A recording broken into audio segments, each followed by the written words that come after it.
All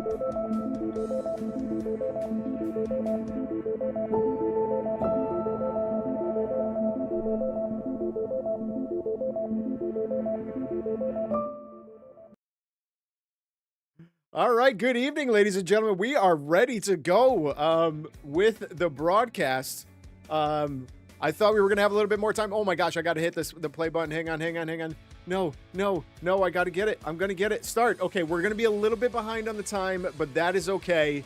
It is week 3 action of Rfhl Spring 2025 season. We have Les Tremblements against Meteor Mayhem, and I'm really excited to have a redemption week with Shane in the house tonight. Shane, how you doing? I'm doing good. Very, very glad to be here and finally be on the broadcast. So thank you for having me. Awesome. Well, welcome. We have a surefire game in store tonight. Let me pull up the matchup. So Dan Hook was the captain of Les Tremblements. And I hope, Alex, I'm doing you proud with the name. Did you listen to the podcast or to one of the games where he actually said the correct name? Am I saying it correctly? It sounds good to me. I mean, I was watching a lot of videos today on how to properly pronounce it to make sure we were. All right, cool. Way to go. Yeah, we'll try and not butcher it tonight. Oh, here we go. We got a quick shot on net. Nice save there. So in purple. Dan Hook's team picked himself in the first round. A good save. Oh, man, it almost bounced off the back, but hit that corner post, and he's getting back set up. Okay, so they're resetting up. So Dan Hook grabbed Mark Zager in the second round, the first goalie picked in this draft, coming off a fantastic season. And then we got John Fish and Chips on the team, rookie Sean Petrie, Glenn Fridman, Shane Reisinger, another Shane R. And is that a goal in net? It is. Who put that one in? Do we know? Let's check the replay. Is that Dave King or Cody? That might have been Cody Alves. All right, looking, they had it on the right-hand side, gets it up at the point, and whipped a shot over the corner. He had no view on it. That is a thing of beauty. Okay, and that's going to put Meteor Mayhem on the board. 1-0. All right, and that was Cody, Pete R. That was Cody. Okay, that was Cody getting the goal on the board for his team, Meteor Mayhem. So, what do you like about Les Tremblements for this season? I mean, for me, I was very skittish, I guess, when they were bullish when they were picked, and I wasn't sure they were going to do very well. I wasn't sure who was going to score, but they've been playing unbelievable. Their rookie Sean has been playing great. Mark and net is solid. I mean, they just are a complete team, and they just wear teams down. So I'm excited to keep watching them play and hopefully eat my own words. And you are correct. So they are 2-0 on the season, getting a win over Sinkhole Sidewinders in week 2, 6-4, and then week 1 taking down Storm Surge 7-13, almost doubling up on them. So we will see how it goes. They've played with they had a big comeback last week, so we will see how they handle tonight. When you have a goaltender like Mark in net, it's going to be nasty for you. And now let's talk about our other team, the Meteor Mayhem, captained by Bob Haynes. He takes Paul Paradine in the first round, followed by Brett Siebert in the second round. Dave King, Cody Alves, Bob Haynes, he took himself in the 5th round. 6th round, rookie Mike Curry, and then closing out the door with Dave Foes. What do you like about this team for tonight's game and moving forward for the season? I mean, for them, they're a bunch of crafty veterans. I mean, folks who've been playing in this gym and playing in this league for a long time. They know each other. They play well as a team. They play complete defense. And I'm really been impressed with how Paul's been playing lately with passing the puck and really moving the ball around and being that quarterback for this team. So excited to see how they all play out, but lots and lots of experience on that floor. Yeah, and Paul Paradine currently tied for first place with points with 12 on the board. And he's tied with 2 people from, Tsunami Tacticians, who had a goal-setting year. Oh, look at that play, and another good save by Mark there. Nice back-to-back action right there. And another big shot, man. Mark is stepping up big for his teammates right now. Or actually, we don't know if, I can't remember who is actually playing tonight because I hear there are 4 goalies missing. Does that look like Mark? That kind of looks like Mark. Oh, look at that goal with the backhand by Hook. Beautiful goal. Yeah, he gets it right on the point. Right at the hash. I think we'll have to hope for a stoppage to have him lift his mask off to see, but it looks like Mark. Yep. I do know Frankie is in tonight as well, so that's going to tie the score up 1-1. Good work by Les Tremblements. Okay, let's actually change Les Tremblements' score to white. That should be a little bit easier viewing on the stream. All right, they have the puck over on the right-hand side. We are lucky enough to be wired in tonight. We found a hub locally and just kind of jumped in on it. And so we might have a pretty clean stream tonight. We're crossing our fingers. Oh, Paul Paradine gets it. Oh, look at that steal, though, and gets a shot on net. Nice work by Les Tremblements. Oh, kicked away. Man, there is a lot of block. Is it Wednesday yet? Says perfect. What mic is Shane using? What mic are you using, Shane? The chat is asking. I'm using AKG Lyra again, but this time it's in my my home computer, or my personal computer, not my work one where it's blocked. Okay, there you go. Okay, so both of us working on our home computers. Everyone's saying that we sound great. That's our. Oh, so we do have Mark and Frankie. Oh, is that good? That is in the net. Did he hit that out of the air? Let's check the big replay. All right, puck is behind the net. Over on the right-hand side, so we don't have a lot of you, but Dave King gets it, hits it. Oh, no, look. Man, he almost just kind of fumbled on himself and was able to get the goal. That was beautiful. All right, Paul Paradine now. Oh, who was that? Okay, so that's going to put us up to 2-1 in favor of Meteor Mayhem. Nice work. They're playing great out the gate. Same goalies as the 7:30 game. We're playing back-to-back action for 6:30 and 7:30. So that's great. Oh, wow. So Mark and Frankie in both? Is that who it is? Mark and Frankie are in both. So Mark is on the near side. Frankie's on the far side then. Playing in place for Brett. Okay, yeah, Brett is out of town tonight. Brett is, I don't know, Brett is missing tonight. But it's a 2-1 game. Frankie in the orange. A nice save there by Mark. Little tappy tap. All right, has a shot. Going to whip it all the way down. Frankie's going to go for the glove, but misses it. Over on the right-hand side. Passes across. Got to be dangerous. Paul Paradine there. Finds a pass to the back. Ooh, doesn't get a clean pass off on it, and it's just going to trickle away over the left-hand side. What do you think the keys are to the game for Meteor Mayhem tonight to take down the victory?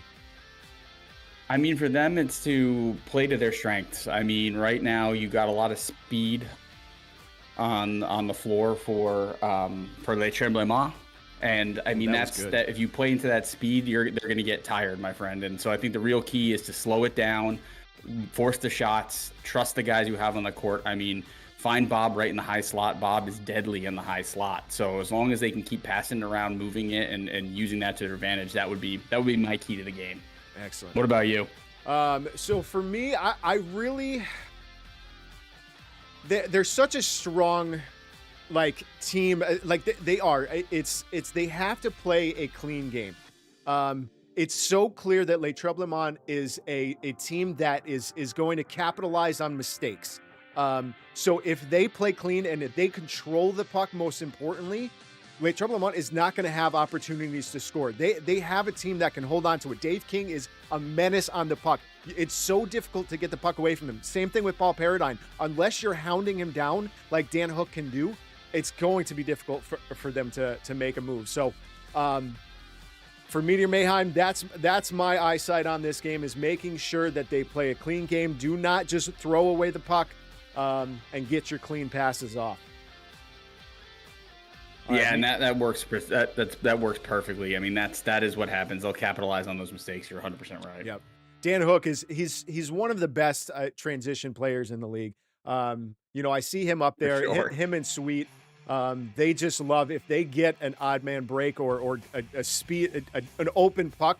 They're the two people that can get there the fastest. I feel like, And that can be it's the reason why they're 2-0 right now to start off the season. But right now they're facing a 2-1 deficit, and it's a goaltending battle tonight. It is going to be a fun matchup. You cannot just hope for a shot to go in. You're going to be doing a lot of blocking tonight. And look, Dan Gladding is setting that up right now. Boy. So let's talk about the Les Tremblements side. What is your thoughts on what they need to do to pull out a third victory on the season?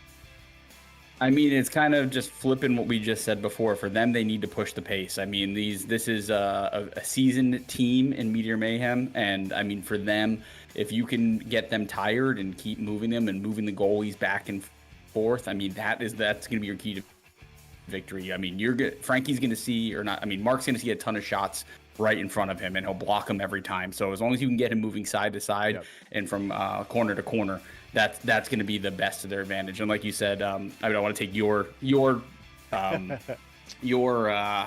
sorry, I'm working through my brain fog right now. You're good. But don't want to take your what you may say, but because of Dan Huck being such a great transitional player, like turning that instant turnover into offense is going to be a key as well. Yeah, man, it's so much fun watching Paul. I mean, Paul. Oh, look at that Deacon, a good save. Oh, wow. That is deadly. That is so sexy. Oh, we are going to have a lot of goalie highlights tonight. Man, whips it all the way down. And yeah, it is a 2-1 game right now. We are, I think, close to about the 4-minute pace of the first period, and we have a whistle. It's going down the opposite way. Okay, what's happening? Do we have a penalty? No penalty. Maybe puck might have just gone out of play. Get in the freeze. Okay, I don't think anything in particular. I didn't see exactly what happened, but we should be fine. All right, everyone's saying the sound sounds good. The music sounds good. We are humming. Oh, gets a pass up. Dan Gladding has it at the point. Oh, Bob Haynes gills it. And big save again by Mark. That's incredible. Whips a shot all the way down. Is that the rookie? Is that Petrie? With the long hair and the hat backwards, I believe so. Okay. I like, he looks like he has very comfortable control. I can tell by his shorts. He's got the NBHL shorts, so he has played at a higher level before. Okay, all right. And he was selected in the 4th round. Okay. Interested to see how he plays the rest of the season. He definitely looks like a person that can hold his own on the puck. Oh, man, the last 2 games I've seen him play, he's been quite comfortable out there, so awesome. For sure. Yeah, it's always difficult for rookies, and especially even in the bigger gym. Like I felt like the old gym, it was such just manic mayhem all the time. That actually no, this gym is probably a lot easier to get more control of because it's a little slower pace. I felt like the old gym was just manic all the time, and you can just be caught flat-footed. Ooh, man, was going for the bank shot. Still good control and a lot of opportunities there. I like him. We have a big rookie class of 7. Frankie's playing Kutch. Yeah. Oh, yeah. I think it's what, 5 or 6 this year? Is that the count or what? It's at least 6. 1, 2, 3, 4, 5, 6. Okay, yeah, I'm seeing 6, but I thought there might have been 7. Yeah, big class. One of our biggest classes in the new gym. I don't think we probably haven't had a class this size since the old gym. I mean, in the old gym, I think my rookie season, I think we had 5 the first year because it was the year that you moved away. Yep. So that was my first season back in the gym, and I think that was close to 5 that we had at least. Oh man, big shot from Paul from the right off the freeze. If you are just joining us, so you'll hear me say off the freeze, and off the freeze it means when a goalie covers the puck, the opposing team needs to get outside the 3-point line. And then count to 3 before they jump in.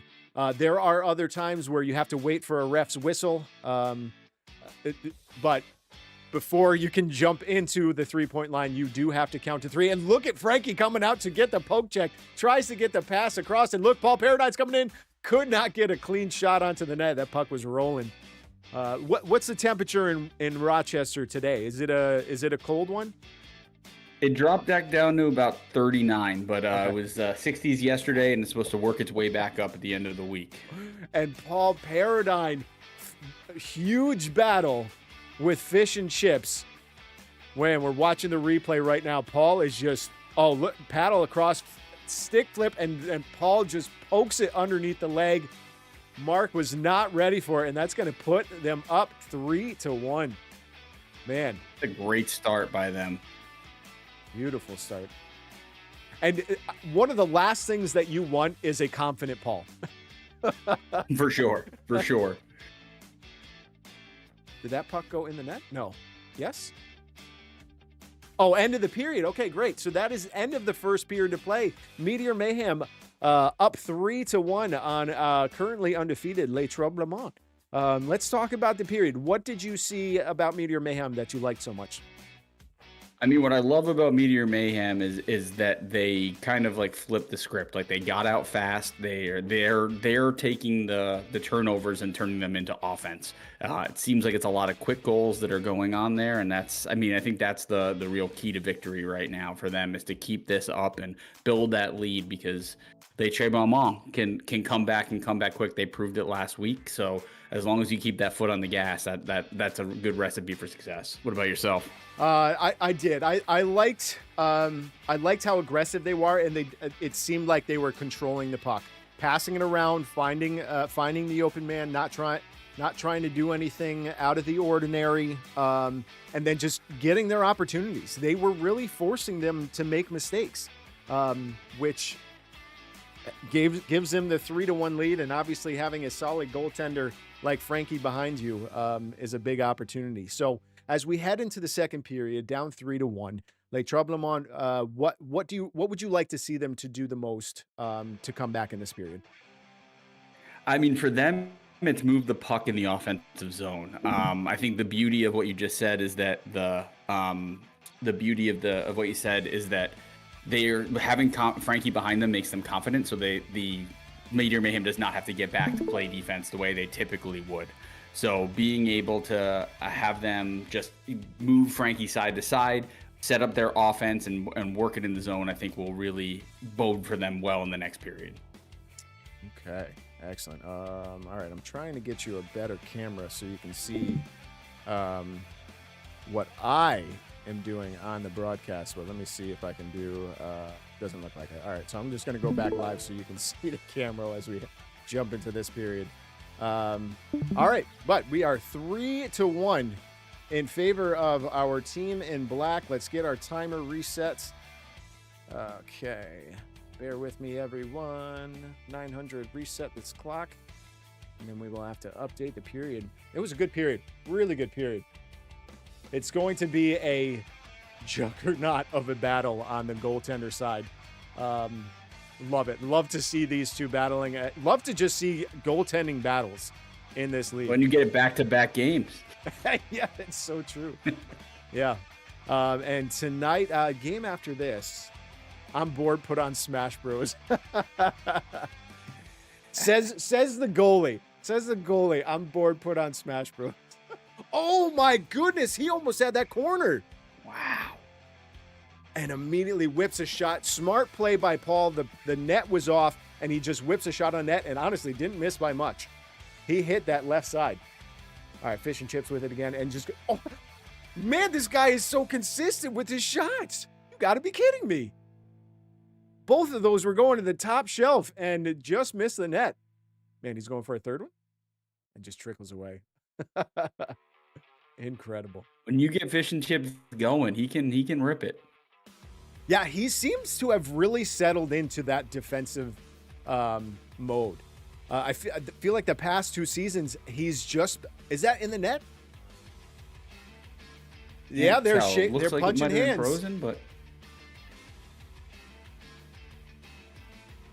Yeah, I guess so. There you go. 4-1. Okay. Man, great work to jump out for Meteor Mayhem. Continuing their success of the first period, and they're up 4-1.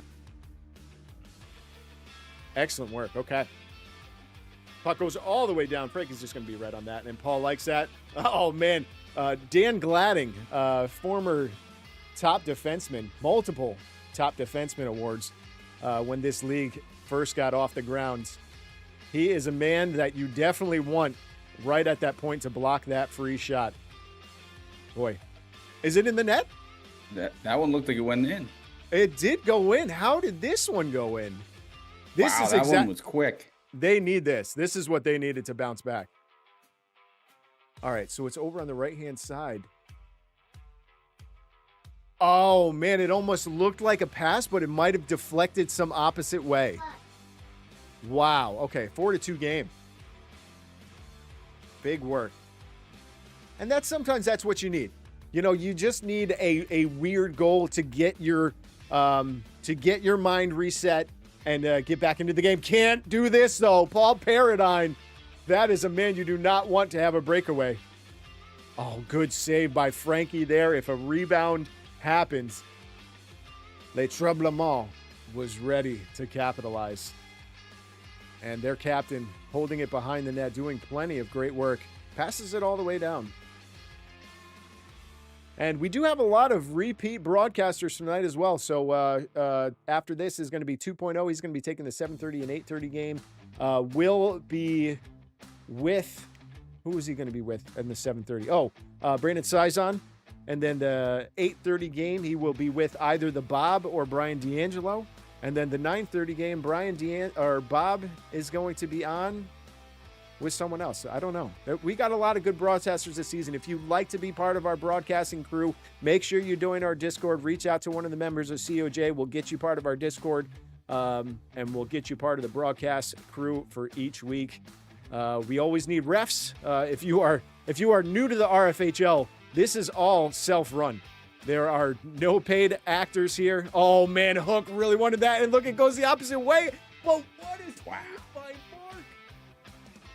And what a play by Cody to take that away from him. I mean, he was clear sailing with Hook on that last one. My goodness. Plenty of opportunities, great goaltending saves, great defensive saves, great offensive saves. This thing has got everything except the goals. 4-2 game in favor of Meteor Mayhem. Oh, man. Oh, look at Dave King.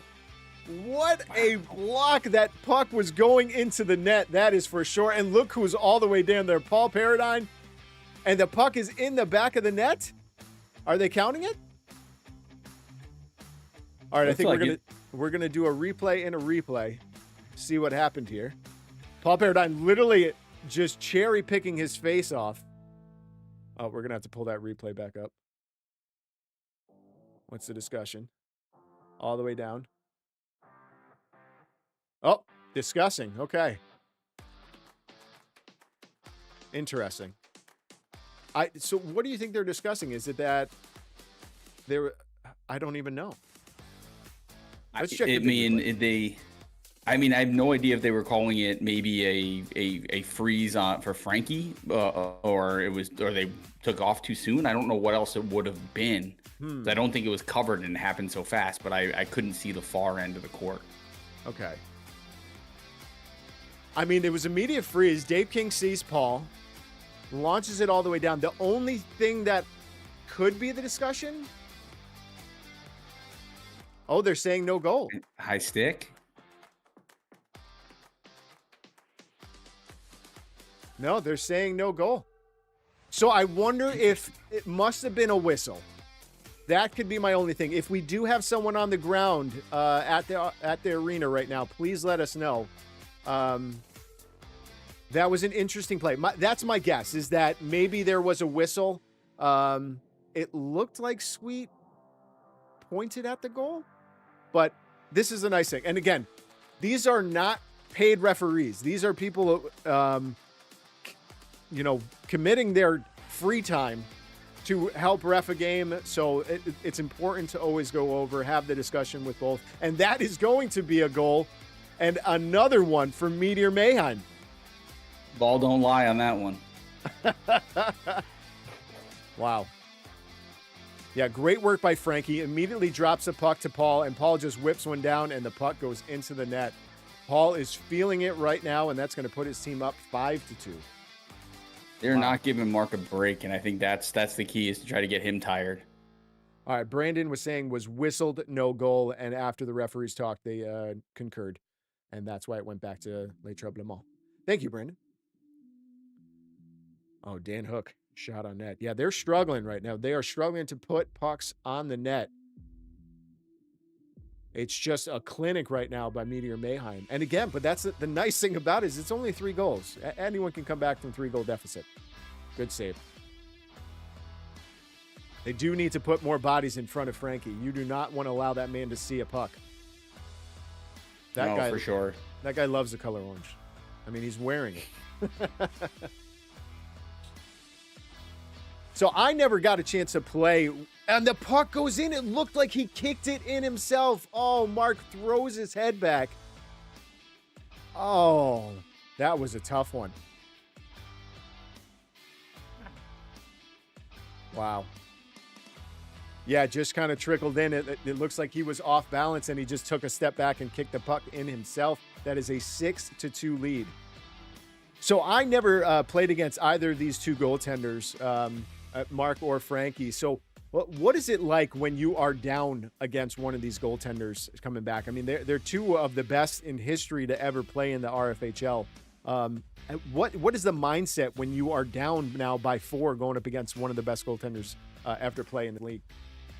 I mean, Mark stands tall, so I mean that's a hard thing for him, is that he's gonna block shots that are right in front of him. So you gotta make him move a little bit from side to side, not shoot right at him because the big body. He doesn't let up a lot of rebounds, but when he does, you have to kind of capitalize on that.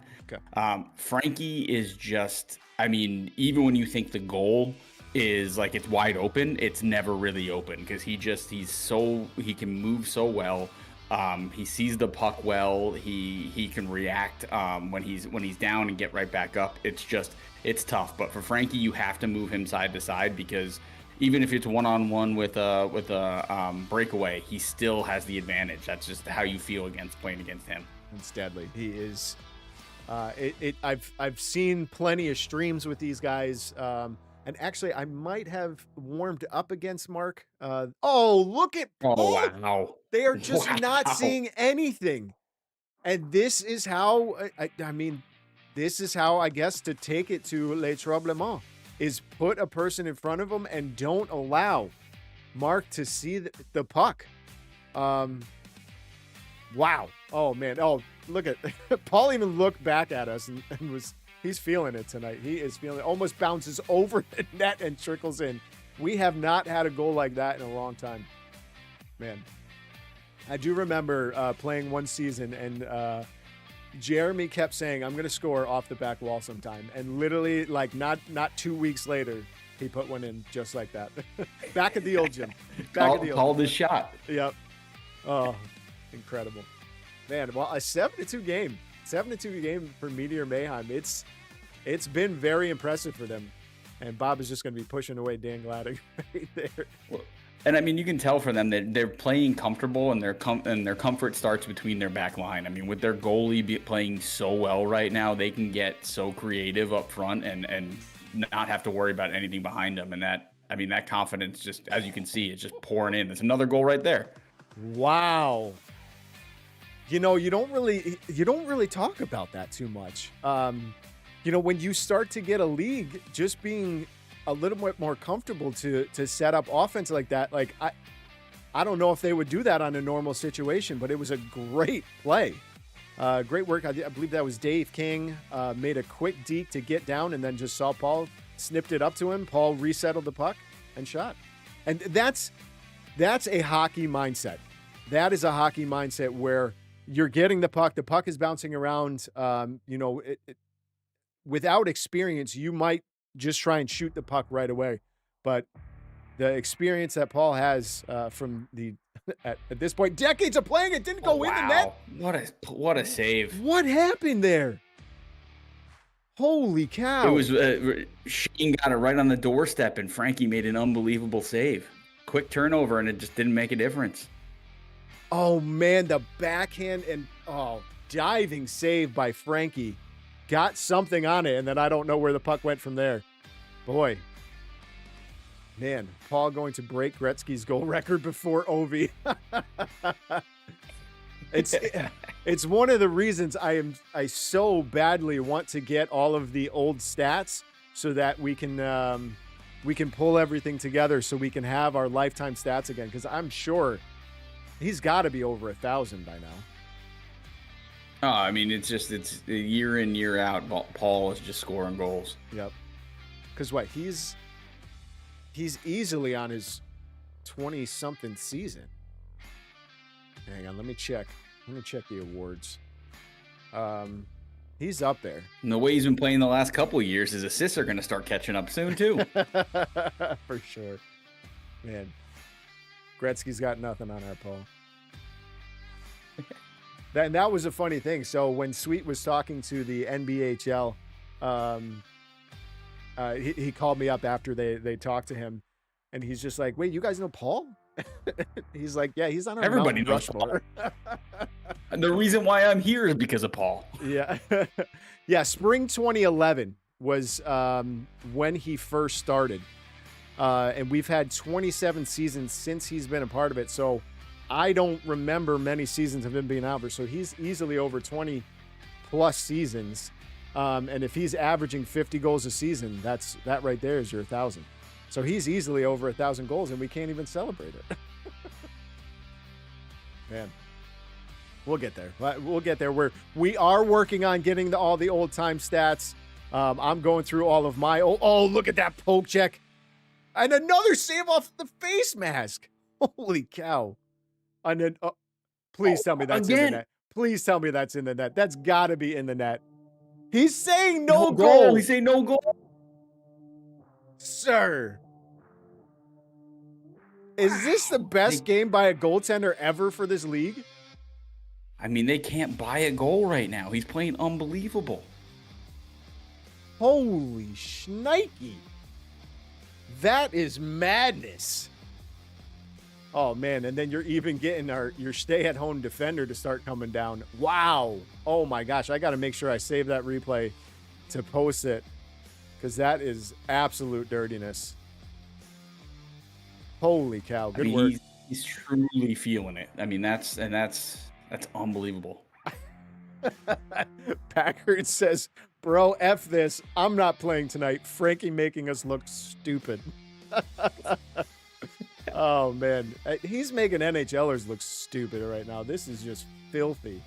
Absolute filth. And I'm having fun. I'm going back to what you're saying earlier, though, about how the NBHL was like, Paul. I feel like Paul is like our version of like Kevin Bacon, like the 7 degrees of Kevin Bacon. He is the floor hockey version of 7 degrees of Kevin Bacon. What a great stat. I mean, no matter what, if you mention his name in any ball hockey, or even, what's his, the ice game that he plays too? The broom ball, right? Broom ball. Like any of those circles, you all know Paul. Yep. He's so much fun. Such a nice guy. And was there another goal? Must have been. He's missed a lot of games and it's slowed down in the new gym, but yeah, he's got to be close. Okay. Does anyone know if a goal was scored? We're at 8-2 right now. Anyone on the ground? Let us know. I mean, why else would there be a face-off? It happened so quick, and I couldn't see when they moved back from that far angle. All right, let's check the small replay, see if I got anything. Dibs on Frankie for next game. I legit work with a guy who used to run a broomball league. One mutual Facebook friend, Paul.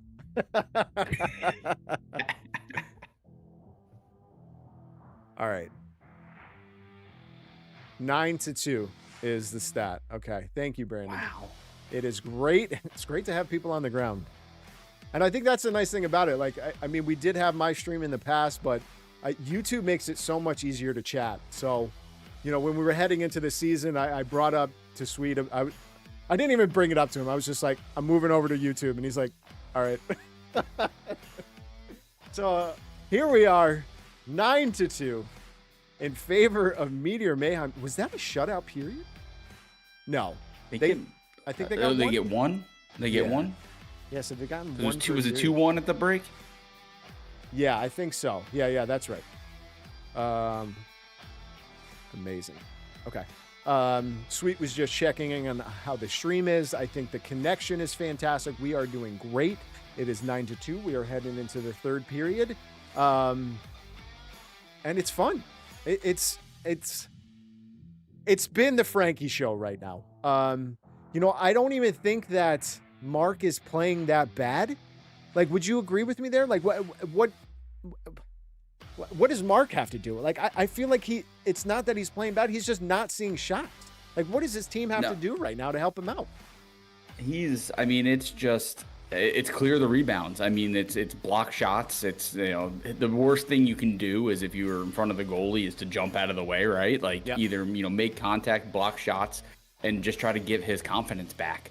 Mm-hmm. And any chance he does see it, clear that rebound out, because sometimes when it pops out in front, they're just burying it right then afterwards. So it's trying to build up his confidence. Let them know, it's been our bad. So let us try to help this out, and then just start chipping away. I mean, even if they don't make the run, at least build some confidence for the next game. For sure. Yeah, and the nice thing about it is they're currently up there in the standings. They've got 2 wins on the board. They faced a matchup tonight. They're playing so well. Meteor Mayhem has just found the right ways. They're getting people in front of them. But momentum is everything in this league. It doesn't matter if it's from a period to period, a game to a game, or leading into the playoffs. Momentum can carry you. So you need to get back. It's 0-0 right now. You need to win this period. 9-2. Try and come back and go from there. Beat my team in the third to take it last week. They can do it. Okay. There you go. And it almost sounds a little counterintuitive, but I think because they're playing so fast and out of control, they might actually benefit from slowing it down a little bit. Yep. And making Meteor Mayhem actually play their positional defense, because right now they don't need to. True. It's been so fast. I mean, that's the only thing I can think of for them to maybe just try to flip the script and slow it down a little bit. Yeah, Steve brings up a great point. They need to be more aggressive on the forecheck. Don't give Mayhem free looks on the net, because they're getting a lot of shots through, which is normally okay when you have a guy like Mark there, but they're also having plenty of traffic in front of Mark so that he can't see it. So clear out the net, clear out the garbage if there is some, and win this period. Alex said LT. Oh, I like that. I'm going to use LT moving forward. LT won last week with a comeback. This is the chance to do it. Bryant always said down by a goal, and that's the mindset. It's a smart guy. Smart hockey guy. Passes all the way to the point. Nice way to not have to say Les Tremblements. And the funny part about it is it's the guy who knows how to say it. Oh, man. And you can't help but say it without having the accent. Les Tremblements. Yeah, 100%. No. Les I can't do it. I can't. Yeah, I'm going to start doing that. LT, M squared. It's going to go back to Chili Chompers or Chili Chompers from last season, or C cubed. Oh. Man, so much fun. That's going to be a fun mouthful. Yeah. It's good to get other people in on the broadcast just to have this experience of saying people's names or saying team names of ridiculous names that people are putting together. But it's been a fun start to the season, a lot of energy. It's been a lot of fun. No, all right. We appreciate the opportunity to do this. This has been a blast for us. Yep. Glad to have you guys. Shot all the way down, and Gladding is going to take it. All right, Paul has it, and here it is. Got to get that forecheck going. Man, almost still finds a corner. Good work by Mark to get that freeze. All right, Fish and Chips got it. Just going to whip a shot on net. And, man, Meteor Mayhem is perfectly fine with just jumping away and letting Frankie have the view. Another good shot. Good block there. The thing is, too, is, Les Tremblements is just giving the puck right back to them. I know that they need shots and they want to score, but you're not going to score from Frankie on that distance, and it just gives it right back to him. Yep. Alex just said a bunch of French stuff. There's probably some curse words in there, but I'm just going to agree with him. Yep. It's probably a very good statement. Tremblement doit marquer plus de buts pour gagner le match de hockey. I thought that was fantastic. I could probably be fluent in French. Oh, man. All right, 9-2 game here. This is the third period of play. This is our 6:30 game. Oh, my God. Frankie just kicking out the legs. Spring 2025, Week 3 action, Rochester Floor Hockey League. We will be having all 4 games broadcasted tonight with broadcasters. Oh, man, in the face. Puck is just bouncing all over the place. Was that a hand pass? Or was he still in the defensive zone? Nope. Clean shot on net. Oh, no. Good work to just get the puck down. Les Tremblements was getting a change in their lineup. Puck over the left-hand side. So maybe you know this. Can a goalie get a high stick? I just saw him swing that.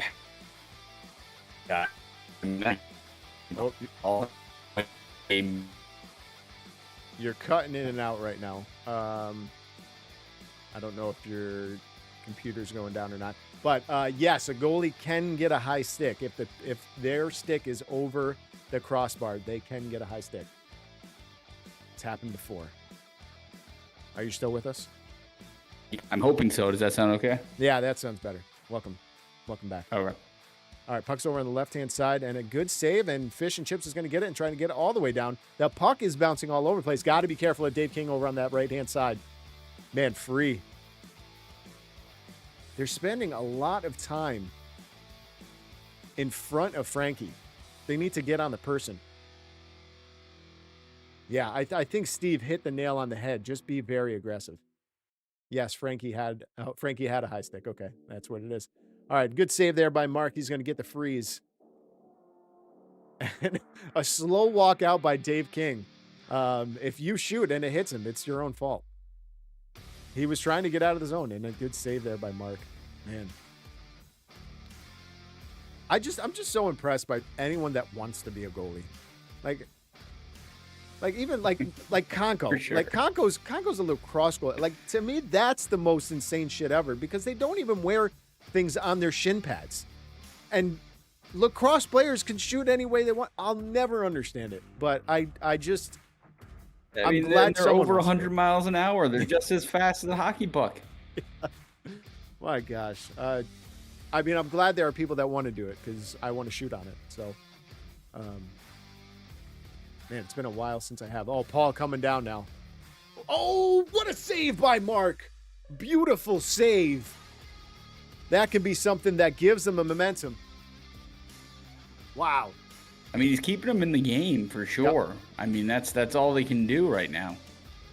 Hey, look at that momentum. There we go. Man, just there like that, go. We got a 9-3 game. Nice work there. Uncharacteristic turnover on the doorstep, and they capitalized.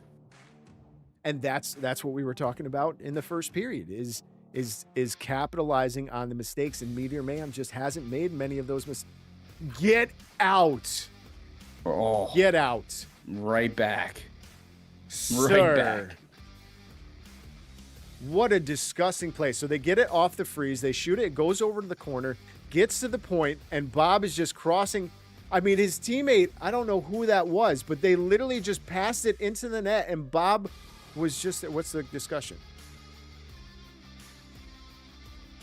That's a 10-3 game. Was it too quick?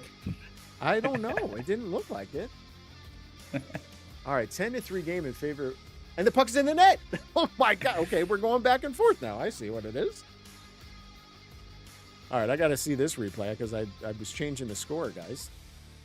Like, don't they know that to let me, like, at least change the score? Puck is bouncing all over the place and capitalizing. That is what this team is. Oh, and look, we could have another situation. Headed down, pass across, no puck behind the net. Sean with it. Oh. Just going to take some time. He even has that, like, smooth, like, stick, like, oh, man, it's just kind of like a push pass with a stick. Okay, Dan Hook with it. 10-4 game. 10-4, good buddy. Well, and you can tell he's a hockey player. I mean, that's the biggest, like, the problem with the gym is you need to be comfortable holding the puck, because even though there's more space in this gym, people are on you right away. So those who are comfortable holding the puck and keeping people away from the puck are going to always bode well.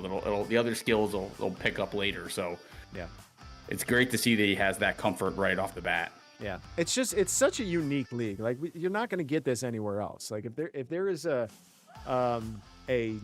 floor hockey league that you're playing a part of, you're most likely playing in an ice rink or an ice rink that is condensed down type of deal. Oh, gets a puck, can he get it? Pass across? No, Frankie is there for the save.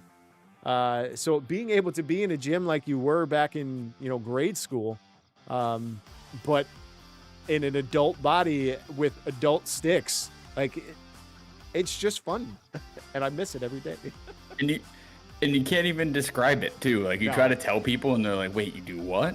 Yeah, I'm like, it's the most fun I've had in a long time. Yeah, no, there's nothing like it, and there's a reason that NBHL wants to do a story about us.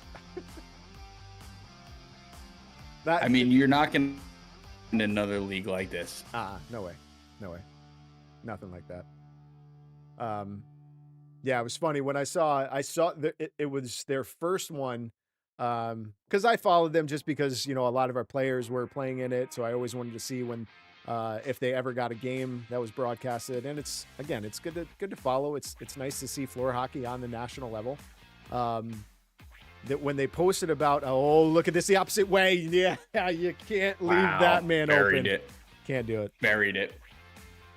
Unbelievable. Too easy. Yeah, he's all right. He's all right. I wonder how many breakaway goals like that. You can't do that. You can't do that. But so they were talking about this league over in California. They did a post about it, and watching the video, and I'm just like, gotta be kidding me. I was just like, I just tagged Sweet, and I was like, look at this bullshit. He's like, what? And then he took it from there. That was it. That's all I needed to do. I said, look at this shit. And he was just like, yeah. Why was that Bay Area, the Bay Area League? Is that the one they were posting on? Yeah. And I'm sure it's a great league. A lot of fun guys. They're getting out there, but they got nothing on us. Ain't nobody got nothing on us. I had an open invitation to play out there one day. I couldn't pack my bags. It was on a work trip. Yeah, I mean, I started playing a lot of different the communities that the NBHL are in, because that's how I got connected with Paul, was playing tournament hockey. And when I reached out to say, hey, does anyone know anybody in Rochester, everyone was like, Paul. And so Paul actually took my travel team when I stopped traveling as much when I had my kid. Wow. So it was just kind of funny that we were passing ships and he got me into this league. But man, that's crazy. One of the guys I used to be a teammate with moved out to street hockey and kept telling me to come out to the games. Yeah, there you go. Cool. Very cool. Man, Paul's having a night. I'm excited to see his stat bar. Wow. Up to 12. 12 he's goals. got to be like 8, right? He's got to be up there. I mean, his team, I don't know. I feel like it's been a big Paul show tonight. It's got to be up there. Even assists, like he's had a couple beautiful assists, but he's had a lot of point blank shots, and he looks like he's feeling it. Man, it's that whole broadcast thing, All right, we got a 12-4 game. If you're just joining us, it was a goalie show for the first half of the game, but man, Meteor Mayhem has just been playing awesome. Paul of old, and getting every shot on net. Our level of hockey is actually what a play by impressive. King. Oh, the puck goes in the net. All right, let's get that replay real quick, and then we'll check on what Alex is saying. So what happened here? Shane. I think Paul shot it. King got it back and passed it back over to Paul, if I'm not mistaken. I think it was an assist by King over to Paul. Oh my gosh, yeah, he was just right in front of the net. Paul shot it, rebound. Oh man, 13-4 game. Nice work, everyone. All right, let's get back to see what Alex said. Our level of hockey is actually really impressive. That mixed with the brotherly attitudes makes our league a step above, I think. It's so true. I think one of the things that is so difficult to duplicate is, oh, look at this play, is the fact that you can be so aggressive against the opposing team while you're, pass across, man, they are just controlling the puck. Man, this is disgusting. that you can be so aggressive against your opponents, but the second the game is over, you are high-fiving, you're hugging, you're talking things out. I had a very aggressive game one time with John Ramsey. It was even during winter, because it was the COJ versus that team, and there was a situation where a penalty was called where it really shouldn't have been a penalty, and then Ramsey came and was a little more aggressive at the end of the game, and I was just like, come on. And I was just kind of thinking about it afterward. I was just like, no, he's kind of right. It wasn't fair that the penalty was called, so he's just pushing an actual penalty. And then we talk about after, you're not going to get that with any other league, because most of the time you're never going to be on a team with that person. We're here, you can be that on that team. That person could be on your championship team next season. That's what's so fun about this league. Man, 13-4 game. We are under 2 minutes left to play. And any video of me, and watch any video of me playing against Kurt. I mean, we're still the best of friends, but him and I are the fiercest of enemies while we're out on the floor. But it's like, I mean, I've played in quite a few of these aggressive leagues, and it's just nothing like this. Like the camaraderie, like even if you get in like an argument or a fight with somebody on the court, within 5 minutes, you're hitting them on the back of the head, being like, we good, we good. Like real games, these guys are actually fighting until the end, and then it works itself out. But yeah, at the end of the day, we all got to go to work tomorrow. Bingo. And Alex hit it on the head. It's that brotherly love in the game of hockey. It's not we're truly friends throughout the entire process. So much sexual love here. Did that puck go in? Oh man, I just like Mark heard me say sexual, and he's just like, what? This is shit. Sorry, Mark. That's on me. I mean, this is gonna be a burn the tape game for Mark. It has to be. Yeah. Heartbreaker. I don't even know if it's gonna be a burn. That man is such a stat freak. Like, you should see the stats that he pulled. He went back and listened to old podcasts. Like, this guy's crazy. Oh, I am starting to drop a little frame, so I do apologize in the broadcast, but we should have pretty clear action. That he may actually come back to this game and watch it religiously to see what he did wrong. Like, I could see him doing that. But there's nothing he did wrong. That's true. It's just, he's just getting pummeled. As you're listening, Mark, we're telling you, you did nothing wrong. We think you're a great guy. Oh yeah, look at those sweat marks on the back of that shirt. That's when you know it's good. All right, we should be pretty close to the end of this game. And there's the whistle. A dominant performance by Meteor Mayhem. A 14-4 victory in favor of the team in black. Man, congratulations to them getting the first L on the board for LT. And let's see where these guys are headed next. So Purple next week will be going up against Steve Newberry's Tipsy Talking Twisters. And then Meteor Mayhem against, Tsunami Tacticians, who just broke the scoring record last week. So what do you think for the rest of the season for these two teams, Shane? I mean, Meteor Mayhem's just got to go back to playing some more team or just more team philosophy for them. I mean, today they looked a little sluggish. They were not doing a great job of moving the puck. So this one, just, chalk it up, move on next. As for Meteor Mayhem, it's just, hey, they played amazing. They played, hopefully Brett can live up to Frankie's standards today. But I mean, as long as their goalie's going to be stout, I think it's just, building on the fact of spreading it around, let the offense flow through Paul, and just kind of see what else happens. Great. Well, a 14-4 victory. A big congratulations for Meteor Mayhem. We are going to sign off for now, but stay tuned. Our next matchup is, actually, let's talk about this matchup real quick. So Fukushima face-off going up against Tipsy Talking Twisters. The rosters. So Fukushima face-off is going to be your team in red: Mike Furlano, Steve Kazmark, Dr. K, Sidor, Ramsey, Brownell, and Blotzer. And then we got Tipsy Talking Twister, Konko, Matt Makarchuk, Net, John Haran, Steve Newberry, Matt Whitmire, Matthew. Our rookie, Matthew Haruski? I believe that's correct. So that is our 7th rookie. And then Kyle Crick. Who do you think is going to win in this 7:30 matchup? I mean, it's going to be It's going to be tough. I mean, I picked against Tipsy Talking Chris Twisters the first time, and they ended up doing real well. So I think I might not pick against them this time. So I'm going to give it to Tipsy Talking Twisters just because I think they have a little bit more speed and can play a little more disciplined. All right, and then for their records right now, they are both sitting at 1-1. So one of these teams are going to move to 2-1, and basically their standings are the same: 17 goals for, 17 goals against for Fukushima. Tipsy Talking Twisters are 11-14 with a 1-1.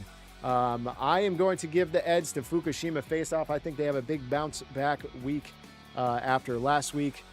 Should be a great game. I hope you guys enjoyed it. Stay tuned. Our next broadcasters will be here very shortly. Thanks for tuning in. Shane, thank you so much for being here tonight. Any final words? Hey, thanks, Pete. No, thank you, and looking forward to doing this again sometime soon.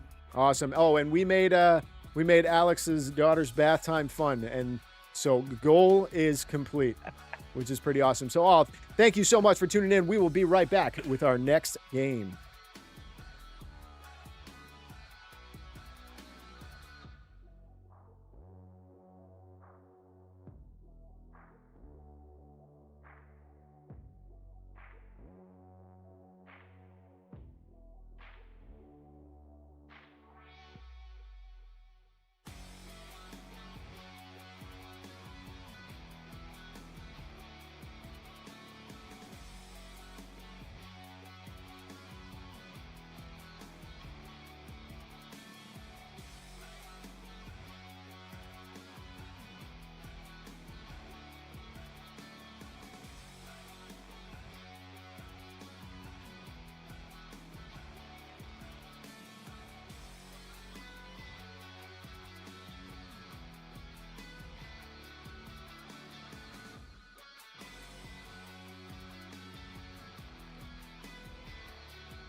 Good evening, RFHL fans. This is Ryan 2.0. I've got the call for your 7:30 matchup between Fukushima Face-Off and the Tipsy Talking Twisters. And I am joined by Brandon Sisson down in the penalty box. You can give everybody a wave tonight, Brandon, from the box over there. How's it going? Oh, it's just for this great matchup. We'll see what exciting things are about to happen with the goalies who just played. Yeah, let's hope you don't get Rob Raid down there. Keep your head on a swivel, buddy. As Brandon just mentioned, and we are underway, the goalies from the 6:30 matchup are subbing for the teams in the 7:30 game here. So both Brandon and I have played goal before, and we know what it's like to have that back-to-back kind of playing in net. It can be tiring, so might look for a high-scoring matchup here. Oh, yeah, right. definitely exhausting. All right, so we've got Whitmire in the middle, and he's looking for Haran, who's got it. Passes to the middle of Whitmire, and he gets turned over to Furlano. No, Ramsey, sorry, puts the shot on net, and Frankie with the save and the cover-up. And now we've got rookie Matt. We got a couple Matts on the team over here. We might call him Westgate Matt. Make it a little easier. Passes up to Whitmire. Puck is down below me, so I can't see who's got it, but Whitmire comes up with it, puts a shot a little over top. Rookie Matt puts a shot on as well. Mark with the save. Mark just got done playing in that game. He looked good, but his team lost, so we'll see how he handles the game here for the 7:30 game back-to-back. Got a little battle in the corner here. Looks like Whitmire comes free with it. Comes up to Matt, and he can't put the rebound away. Kurt goes to the corner and looking for some help. Passes it across. It's all the way down to Ramsey, who dishes it up to Furlano in the top. I think did that go off the post? I don't know. It looked like a shot to me. The post or the crossbar, one of the two. Bad turnover here in the middle. Furlano in a dangerous spot. Gets a good shot, but Frankie's up to the task. Furlano's buzzing right now, but Conco is now out there for Tipsy. He's a good Furlano neutralizer. Let's see what he can bring to the table here. Battling with Kurt right in front of you, Brandon. Look out, buddy. Conco comes up and feeds it up to Haran. Shot on net. Big save by Mark. I don't think he saw that one, but he got a good piece of it. Yep, he absolutely did not see it coming, but he got it with the big gloves. Fell right in front of him. Furlano wins the battle. Conco marking him pretty tight here. Sorry, Ramsey. Over to Furlano now. Back across. Ramsey looking to get that loose puck. Puts it on Frankie. Turns it away to the corner. Haran looking for some help up the wall. He finds Conco. Conco puts it on, but it's an easy glove save from Mark. Drops it off to Furlano, and here we go. Dr. K out there now. Cricket teeing up against him on defense. Looking to get it up the wall. Watch out for Kurt. He's lurking over there. Furlano playing the point. He's got the puck. Haran's up to match. Puts it high and wide, and it's on the net. Looks like we got a gray puck here. Yep. Gray puck. So, Brandon, what do you think? Big turnover right in front, but Frankie's got it. Brandon, I was just about to ask you, what do you think are the keys to the win here for each team? What do you think each team has to do to win this one? Well, Fukushima just has to keep with their grittiness.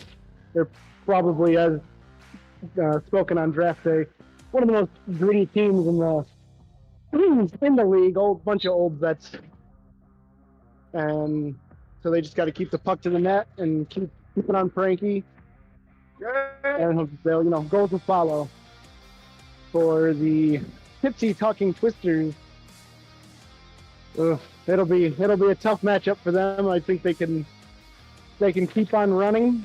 Maybe they can tire them out a little bit, get some of that puck possession, and just get down and dirty and try to get some pass and Mark. Yeah, I agree. Frankie making some good saves early despite playing that first game as well. It might be a benefit for Tipsy because Frankie's got some pretty good endurance out there. So as a goalie, he's probably one of the guys who can handle that double header in net. Gray's going to take the puck off the puck that went a little high here. Conco threads it up to Cricket in the corner, battling with Blotzer. Furlano comes away with it free, and he tucks it home. Frankie went for the poke check, and Furlano just brought it across from his backhand to forehand right under the stick. He snuck it through. He was able to tap it into the empty net. That was a good move. You blink, you might miss it. Tell you that. Furlano's not typically known as the guy who gets a lot of breakaways, but he does get a lot of putback goals in front of the net, so he's right at home when he gets in tight there. Absolutely, he's one of the best. I call him garbage clearers in the league. You give up a rebound with him in front, game over. Looks like we got a battle in the corner. Puck might be holding still, and the refs do blow it dead. That's the one corner I can't really see from up here in the broadcast booth. Westgate mat went down, no penalty. Doesn't seem to be a penalty call, just kind of went down, and I think Furlano called time for it. So it's just an injury timeout.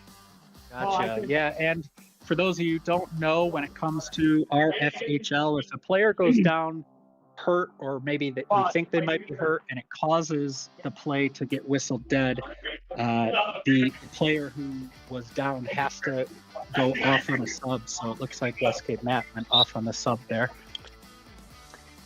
All right, so we got Red winning the faceoff here, and it's Dr. K behind his own net, looking to set something up here. Threads it up the wall to Ramsey, a great passer. He throws it to the middle to Blotzer, but it gets all the way through. Great stick check there by Matt Whitmire, who goes into the corner and battles Blotzer.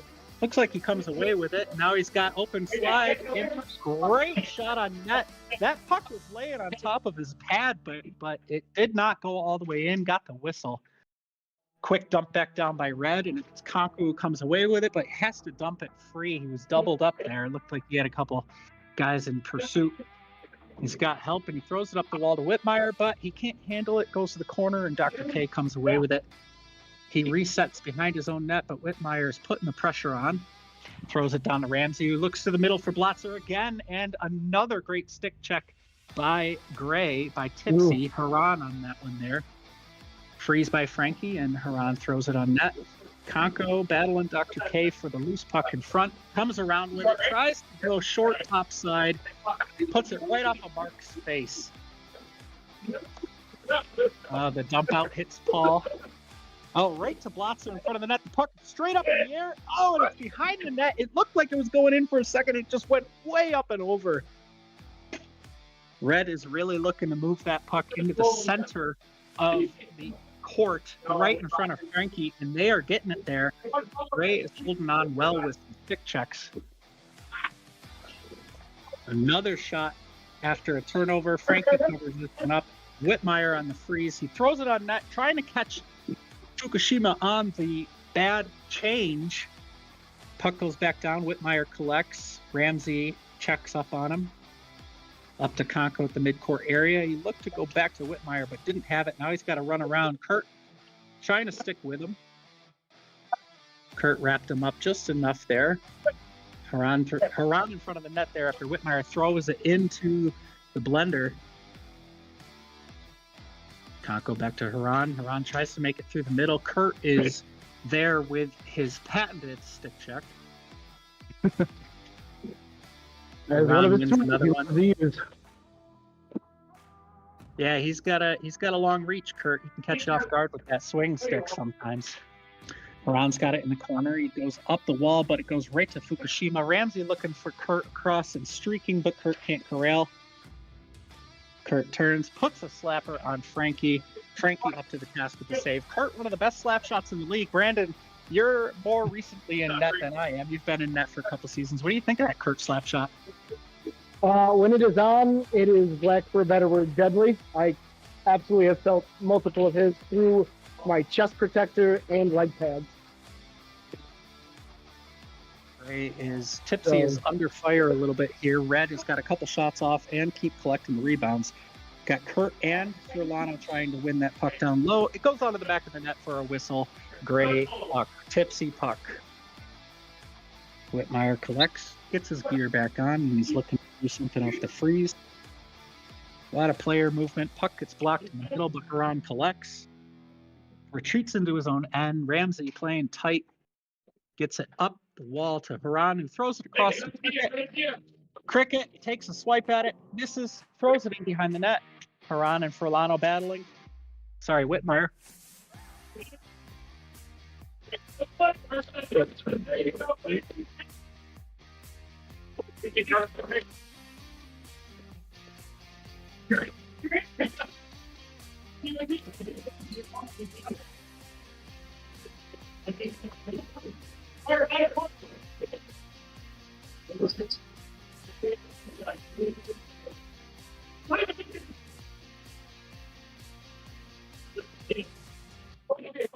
Hey, dude, I'm not sure, but I don't hear you from my end. I don't know if that's a you or a me problem.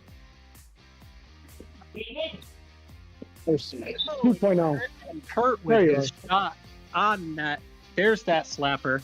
Sorry, my mic cut out there for a second. I had to sneeze and I muted it, and then I didn't press the button hard enough to unmute again. You Okay. guys don't need to hear me sneezing. I wasn't sure if that was a me or a you thing, but glad to have you back. 5 minutes left in the first. It's 2-0 Fukushima. Both teams putting some pressure on, although Fukushima's chances seem to be a little bit more high quality. Right in the nearby a pass with Pilato. Balazar can't collect. Frankie covers. Haran's got the puck in the corner on the freeze. He's got 3 seconds to get rid of that. Throws it on net, high and wide, bounces back out to the middle, right to Furlano, who throws it up high off the curtain. We've got a Tipsy puck freeze. Brandon, let me ask you this. Are you updating the scoreboard for me, or do you need me to do that? Nope, I got that for you. Should be updated if something doesn't seem right, but it should be updated on the scoreboard. Excellent. Heck of a guy. Thank you, Brandon. All That's right. Konko in the middle collects with his back to the net. He's looking to turn into the front. Dr. K covering up real well. Furlano trying to trick Konko into passing in the front. That's one of his signature moves. But Konko Yes, it knows is. better. He doesn't throw it in there. Haran throws it in front of the net. Takes a deflection. Konko picks it out of the air, but so does Mark. Dr. K up to Furlano. He's got his front. He's got Cricket playing defense on him. Puck's high, but off the net and loose. Still good. Haran throws it down on the Mark, who makes the easy save. Furlano turns and goes quick. Cricket's up to the task. Blotzer with the steal in the middle. He throws it. Cricket blocks again. Dr. K in behind the net now. He's got the puck. Throws it up the wall to Blotzer. Blotzer to Furlano. Furlano looking to shoot. Makes the backhand turn on Konko. Drives the net hard. Frankie's up to the task for a couple of saves. Rebound comes out to Dr. K, who turns to throw it on net, but Haran with the block. Haran still on Dr. K. Furlano moving around. Blotzer in the middle looking for a puck at the point. Good pressure by Red right now. Oh, and Frankie with the stretch. He's got it underneath him. He got that pad all the way out just in time to put home, to stop Dr. K from putting home that rebound. Dr. K with the puck again, and we have a whistle here. Brandon, what do we got? I believe we have a penalty on Whitmire for slashing on Dr. K's stick, if I'm not mistaken. Yes, it does look like Whitmire's going to the box. As you know, in our league, the offender, the penalty partaker, must go to the opposite team's bench for a 1-minute penalty kill. Although there has been talk about putting in penalty boxes where I'm currently standing. Yes, yeah. So not sure if that's official or not, but Furlano and Blotz out there. Blotz in front of the net. The puck is loose. Frankie's poking at it. Man, Furlano just had the whole net. Did he miss? he missed. Yep. It was. Oh boy. He missed it up and wide. I've never seen him, honestly. I've never seen him miss that bad. Frankie was very, very overcommitted. He was laying down. So far, Red is moving the puck very well, even without the power play. But now with the power play, they're just setting up a triangle here. Great stick by Haran to disrupt that just a little bit, but Dr. K recovers. Dr. K looks to throw it in there. Frankie taps it away, goes out to Furlano. Furlano at the point, playing a 2-point man here. Another save by Frankie, deflects out high and wide. It should be Red puck. Yep. Fukushima's on puck. the whistle. 2 minutes left. Furlano's going to take it on the whistle. There it is. Over to Ramsey. Ramsey back to Furlano for the one-timer. Konko up to the tackle to save, but he lost it. Oh, And Furlano shot it wide to the right again. Another freeze by Frankie. Puck's back in, and Tipsy is back to full strength. Great penalty kill there. Battle's right underneath me right now. a little bit of a collision with Kurt and Conco. No penalty called. And we're just continuing play. Ramsey makes a nice move to get around. Conco stops it in front of the net, brings it out, looking to shoot, passes back to the point to Haran, who gets a great shot off, but it's just wide. Conco recovers. Kurt is swiping away. Haran battling Dr. K. Whitmire with the puck right in the middle, passes up to Conco. Oh, wow, he shot that and it went all the way up, back down to Frankie for the freeze. Conco collects the puck in the corner after a Whitmire shot. Whitmire going to the corner to battle Ramsey for the puck. He gets there first. Whitmire now looking for help, but he turns it right over to Dr. K with a blind pass. Dr. K with a shot. Frankie, another great save. Ramsey in the corner battling for that puck. Throws it down. Now we got Whitmire chasing in pursuit of Dr. K, who settles behind his own net. A little bit of a double team there. Caused the turnover. Tipsy with the puck. Another shot on net. It's bouncing around in front. Cricket with a backhander. Westgate Matt with a shot, but a block by Dr. K. Collects behind his own net, is looking for help to get it out of their own end. Gets it to Ramsey. Ramsey looking around for some help. Back to Dr. K, who's got all day at the point for a slap shot. Frankie comes out to the top of the crease, big save. Whitmire in now on Mark. Great save by Mark. Comes back out in front again to Westgate Matt, who tries to get the shot off last second, but it gets blocked, and that is the end of the first period. So after one, we have a 2-0 score. Fukushima ahead of Tipsy Talking Twisters. I don't know about you, Brandon, but I saw a lot of great, segments and situations where Fukushima was moving the puck well. What do you think Tipsy Talking Twisters has to do to get back into this? They have to control the puck. I feel like it feels like either their shots are back too far and Mark's going to see them, or they're just blindly passing them and turning them over.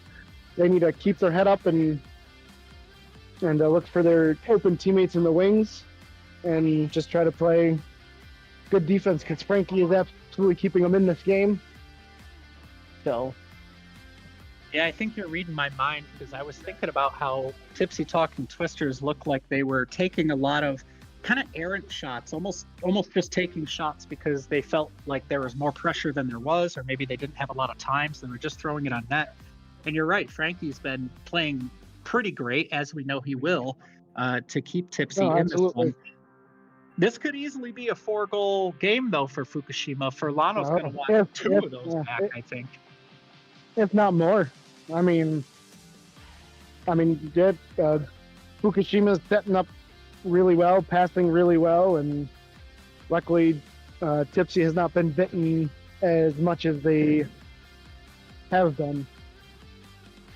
Yeah, I'd like to see Tipsy settle down a little bit for this next period. Like you said, get a couple more cleaner looks, maybe some more passing to settle down. Fukushima has been possessing really well. Do you have any adjustments you think Fukushima needs to do to even make it a stronger game on their end? I'm not seeing a whole lot from Fukushima's defensive end or defensive side that they should be changing. A little later in that first period, they kept there's a little bit more pressure on Mark, but overall, I think they should just keep the same pace of play, and the goals will surely follow, I'm sure. Yeah, it'll be an interesting second period. Usually the second period is when you start to see whether a team's going to pull away or if the game's going to be tight to the end. You start to get a sense for that. And right now, looking at Fukushima's lineup before the puck drop, it looks like they've got Kurt Ramsey and Furlano out there against Cricket, Whitmire, and Westgate Matt. That's a strong lineup for Fukushima, so let's see if they get some shots early and look to possess. Looks like Tipsy might come out with the running around and see if they can tire him out. But we all know Whitmire has a pretty good shot on him, so we'll see what happens. All right, Ramsey wins it back to Furlano, who takes a shot right away, puts it right on Frankie's logo. Now we got Westgate Matt throwing it low into the corner for Cricket, who wins the puck and throws it blindly in front of the net, but Whitmire's not there. Furlano wins the puck first. Whitmire in pursuit gives him trouble. The shot goes all the way down. It's loose in the corner, now up along the wall. Turnover in the middle to Whitmire, who can't collect, and Kurt swipes it away. Cricket throws it into the corner where Kurt wins, boxes out Cricket. Kurt looks to Furlano, and oh my goodness, Frankie with the stick save, the paddle down. Furlano on the doorstep had nothing but net, and again, and Frankie this time with the stick on it. Oh my goodness. In 5 periods, Frankie's had... Oh my! I can't imagine what the view up there was. It was so good. Oh my goodness! He's had about 7 saves of the year so far in these 2 games. All right, battle. Oh my goodness! Whitmire finds Cricket parked on the back post. He threads a perfect pass, and Cricket just had to tap it home. It's a 2-1 game now with Tipsy on the board. Cricket with the OV home office. Just chilling at the almost to the stick side of Mark. Furlano collects at the point for Fukushima, rips the shot, which gets deflected up high and wide. We've got Ramsey who collects, throws it across the middle. It just gets through to Furlano, who throws it in the middle. Oh, it's loose. It's loose. Whitmire collects, but Red did not know it was loose. Fukushima did not pursue that rebound. We got a change out there. Cricket came out for Conco coming on. Shot on net. Conco collects the rebound. He's got it in the middle. He's looking for someone coming with him, and he finds Westgate. He trips over himself. Net. He was gifted a chance on net, and he tripped that. Yeah, he's limping. He's hurt. That blue tape controversy. Yeah, we saw him leave in the first period out for a little while, and that looked like he might have twisted his ankle. I think the first aid kit was used. Yeah. Whitmire behind his own net, throws it to the front, but Furlano collects, who turns, shoots on Frankie. Big save, tries to get the rebound. Frankie's still up to the task, moving with him. Up to Ramsey to the point, back down to Furlano. It's saved, it's loose. Conco collects and takes the other way, looking to counterattack. Slows it down. Up to Whitmire, who's got Furlano right behind him. Frankie way out of his net to slow down Furlano from winning that puck in the corner. And now we've got a battle down there. Whitmire throws it up the wall to Conco, who's got 2 Fukushima players right there. Oh, big lift by Conco there, but he misses the collecting. Conco's still battling for it. Comes away with it. He's got, oh my goodness, he had Whitmire streaking with him. Oh, Furlano again. Can't get all of the rebound, and he puts it wide and stuck on the back of the net. Haran will take it off the freeze whistle. Cool. It's like watching Dominic come over again down here. Yeah, he's playing pretty great. Cricket collects in the corner. Kurt trying to sell the penalty, but he didn't fool me. I don't think he fooled the refs. Frankie covers. Haran looking for help. He's got Whitmire mid-court and Cricket other side. Cricket, another one-timer for Cricket. What a chance. That was pretty good. All right, Blotzer in the corner, throwing it to the front of the net. Kurt goes and collects. Cricket boxing out. Kurt's still got it. He's looking for help. He's trying to figure out what to do. Takes it around behind the net. Looks to throw it in front, but Haran blocks. Kurt's still on the puck. Finally gets it up high to Dr. K, who puts it on net high. Cricket behind his own net. He's got it. Throws it up the wall to Whitmire. Whitmire's got a streaking Haran. Turns and shoots. Wide of the net, but Haran gets it. Haran battling with Dr. K, who comes up with the puck. Whitmire making sure Dr. K knows he's not going to get it for free. Oh, Whitmire with a great stick lift tried to sneak up behind Ramsey there, but it gets tapped back to Dr. K, who sets again. Throws it up the wall to Blotzer. Blotzer throws it down low to Ramsey. Ramsey with the puck in the corner, throws it back up to Blotzer. Cricket blocks. Cricket's got a little bit of a breakaway here, but he kicks it a little too far ahead, and Dr. K recovers. Resets in his own end. Throws it all the way down to Ramsey. Ramsey in the middle. Looking to set something up here. Back to Dr. K. Both players playing the point right now. Back to Ramsey in the middle. Ramsey throws it into the blender, and it's high. Puck's loose. It's still good, and Frankie covers. All right, good to see Westgate. Matt back out there. He's got the puck. Takes the shot, but Ramsey blocks. Conco back out there. He's got the puck and collects for Tipsy. Throws it into the corner. Ron's going to recover. Matt with a good shot. Mark with a big glove save. Dr. K takes it off the freeze. Throws it down low for Ramsey, who collects behind the net. Ramsey tries to throw it in the middle, but it gets blocked, and Haran recovers. Throws it up to Conco in the middle. He tries to pivot it. Dr. K back to Blotzer for the one-timer. Gets blocked by Haran. Blotzer recovers. Resets into his own end behind Mark. Blotzer looking to throw it down. Looking for something. She was looking to slow it down here.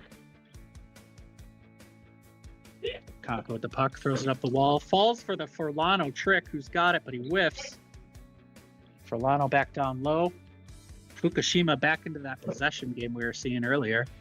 Dr. K up to Furlano. Furlano looking to shoot. He's got nothing. Holds up. Shot just wide, and Conco collects.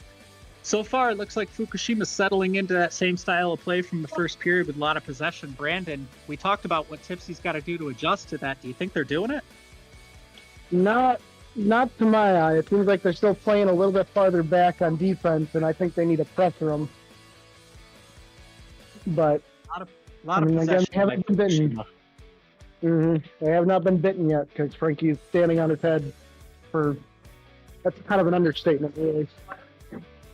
Yeah, we've got 7:45 left in the second, and it's a 2-1 game, so it's a tighter game than it might look to those who are watching.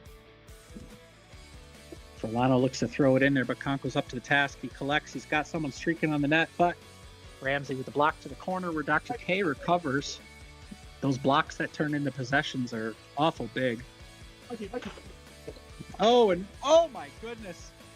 Furlano had another chance in front of the net with a great pass from Dr. K. Conco plays good defense and stick lifts Furlano's stick right out of his hands. And it's like anytime they get possession, Fukushima's right there on top of them. They're in front of it, stealing the puck and giving them no ability to put on any pressure. Yeah, when you have a good pressure game, you make people play with a little bit of panic, and I think you can see teams start to throw the puck away when really they don't have to. All right, folks, I was a little bit delayed on updating the score for you at home. All right, Conco with the puck for Tipsy. He's got his back to the play. He looks to get a shot off, but it's, I think, deflected high. I do think that should be Tipsy's puck, but let's see what the refs say. Yeah. Yes, it was a shot tipped out by Fukushima. So great puck. 6.5 left. Pickett decides to throw it down to Haran. Furlano with the puck after the freeze. Blocked by Whitmire in tight. Furlano recovers with a good stick check. Tries to throw it to Dr. K in front. Goes to the corner, but Dr. K covers. Kurt battling Whitmire. Whitmire streaking in on net. He tries, oh my goodness, he tried to go back to his backhand. And he did get a great shot off, but Mark got the glove save. I'm surprised there is not a penalty on Kurt there, or is there? Nope, no penalty. No penalty. A little bit surprised too, but nope. I definitely thought that was a trip on Kurt's part. Hey, you're in that penalty box next to Commissioner Sweetmeat. Put the bug in his ear a little bit. That's why I was tempted to say something or not say something, but it's not technically not on his side. So Fukushima recovers, and they've got the puck in the corner, up high to Kurt for that slap shot. It's wide. Into the middle, bouncing around. Whitmire streaking. Oh, he had Cricket going with him, but didn't get the pass to connect. Dr. K recovers. Kurt looks to make a change. Dr. K throws it over to Blotzer, who just came off the bench for Fukushima. He whips it in there for Furlano, who had that box out position, but he wasn't able to collect. Another shot on Frankie, who turns it aside, goes all the way back to Ramsey, back to Furlano. Oh my goodness, he pushes Frankie with a huge save. He's still down and out. He doesn't know where the puck is. No one knows where it is. I And will say that underneath Frankie. Furlano hit the whole net again. he hit the post. How many times have we said that tonight? Frankie did not get a piece of that first wide open shot. That was all post, and then after that was all Frankie. My goodness. So they're missing by inches. Fukushima definitely has the possession and the pressure. Tipsy definitely has the puck luck. Oh, there it is. Haran collects in the corner, carries it up the wall, turns quick and shoots a top corner sniped by Haran. It's a tied game with 4 to play. Yes, it is. Brandon, how'd that look down there? That was a nifty little shot. That was, not to be, we call that top kitty Bardowski right there. That was top corner where Mama holds the cookies, as the famous Rick Jenneret used to say. Oh yes. But it just goes to show with this league that you can be the full force, and then one lucky shot or skill shot in that case. We got a tie game. I was right in the middle of saying Fukushima's been all possession and pressure, but the puck luck is all Tipsy, and then a great shot proves it. You're right. It can turn on a dime. It's a 2-2 game with 3 minutes left. Wasn't sure if it was a turnover beforehand, but so. Kanko's got the puck. He's looking to turn to the front of the net. He throws it wide. Matt collects. Rebound comes back to Kanko right at the top of the 3-point arc. Throws it up high to Westgate Matt, who decides to throw it in the corner. Oh, a little bit over the top there by Kurt. Came down kind of hard on Ron, but he got that puck. Blotzer throws it on net. Frankie turns it away. That goal seems to be rejuvenating Tipsy. They're putting a lot of pressure on Fukushima right now. Fukushima collects in the corner. Cricket gets a piece of it. Goes across to Ramsey. Takes it around behind the Tipsy net. Ramsey's still with the puck. Throws it in there. Kicked away. Kanko's got it. Decides to throw one on. It's wide, but it comes right to Haran, who throws it on net. Rebound came to Kanko, but it went by. Cricket, pressure. Kanko with the puck. Kind of a soft backhand there by Haran, but it does come loose. Puck is still loose. Dr. K battling Cricket. Dr. K comes away. Throws it down on net. Rebound comes all the way back up to Blotzer, who tries to shoot, but Haran blocks. Battle here. Haran comes away with it, but he can't collect, and Mark covers. Dr. K takes the freeze. Haran looking to cover that freeze. He's making sure Dr. K doesn't get anything for free. Good pressure by Haran. He does cause a little bit of a turnover there. Over to Ramsey, who tries to throw it quick to Furlano, streaking all the way up to Dr. K. Takes the shot. Blocked by Haran. Tries to hit Kanko going. It got through, and I don't think Kanko realized it was gonna. Throws it back into his own end. Quick goes to collect. Furlano in hot pursuit. All the way across. Haran, he shoots. Oh, Mark didn't look like he was ready for that, but I don't think Haran got all of it. Brandon, what'd you see? That's absolutely correct. Mark was not ready for that pass because I think it was an errant pass, and Haran had a chance at a one-timer, but it looked like it went off the nub of the bottom of his stick, of the blade is. It's a big fan. Ramsey throws it quick down there. Now we've got Whitmire turns to shoot quickly. 30 seconds left in the first period, 2-2. Fukushima with the puck up to Furlano. Furlano at the midcourt area. Back up high to Ramsey, who collects. Ramsey's looking to pass. Gets Furlano again. Furlano collects back to Ramsey. Up high. Ramsey shoots this time. It's blocked. Back to Ramsey again. Tries to throw it in. Oh, Matt had a good chance, but Mark was ready for it. Oh, good block here. Whitmire trying to streak away. Dr. K right behind him. Lifts and steals. Tries to throw it across to Furlano, who gets the puck blocked all the way down to the corner. That will be the end of the second period. Wow.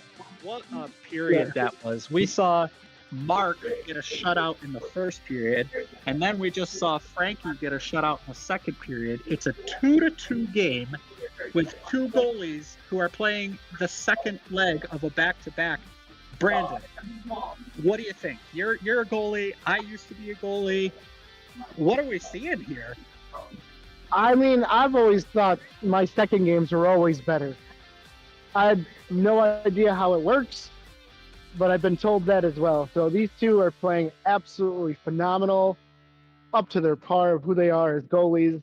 I think they're both former goalies of the year. Not sure if Frankie in his limited time has won it. I know Mark has. Yes. Both of them have won goalie of the year, Okay. yes. So, Yeah. and they're putting it on full display tonight. Let me ask if you agree. When I used to play in that and I would sub for another team sometimes, do you ever feel like there's less pressure on you when you're subbing for someone else? I actually always believe that there's more pressure because it's not your team. You kind of want to not, screw up, I guess, is the layman terms for it. But I can understand how you absolutely could feel that it's less pressure because, hey, I'm subbing, you know what you get. But I always seem to play better when I sub for teams. So I guess it depends on who you are as subbing. Pretty sure we can't hear you. I don't know if you muted your mic again.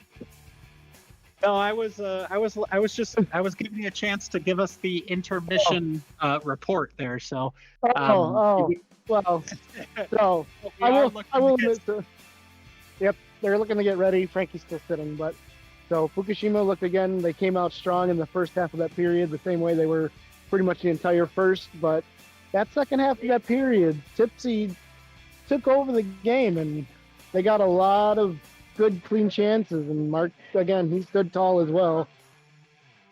Yeah, I think it was the story in the first period was Frankie keeping Tipsy in the game.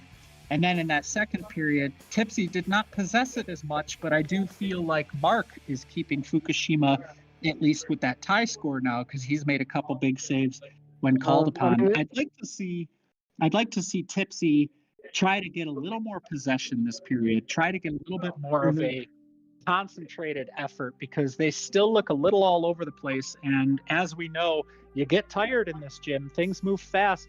So when you don't have structure, things can fall apart pretty quick. What do you think?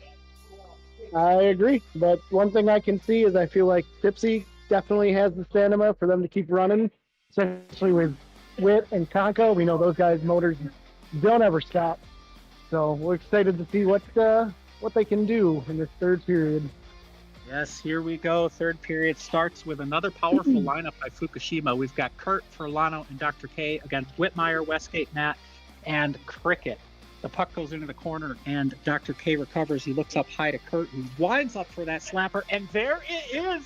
That's the slap shot we've been talking about. He picks the corner, and Fukushima gets a quick goal in the third period to get up 3-2.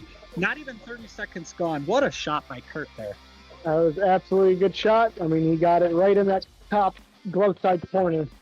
I don't know if Frankie ever saw it coming.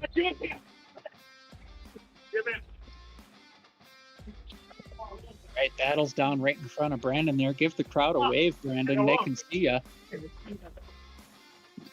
Furlano comes up, but Westgate's not. Right. Westgate Matt not giving up on that puck there. Gets it down to Dr. K, streaking Furlano, who pulls it backhand, forehand for the tuck goal. Two quick goals there by Fukushima. That is the probably goal of the game right now by my book. But Furlano with a great heads-up play to collect that, pull it across a sprawling Frankie, and tuck it home forehand. And it's like he knows what Frankie's capable of. Oh, it looks pretty. Oh, that's the best word I can say is just gorgeous. Best goal so far I've seen tonight. So.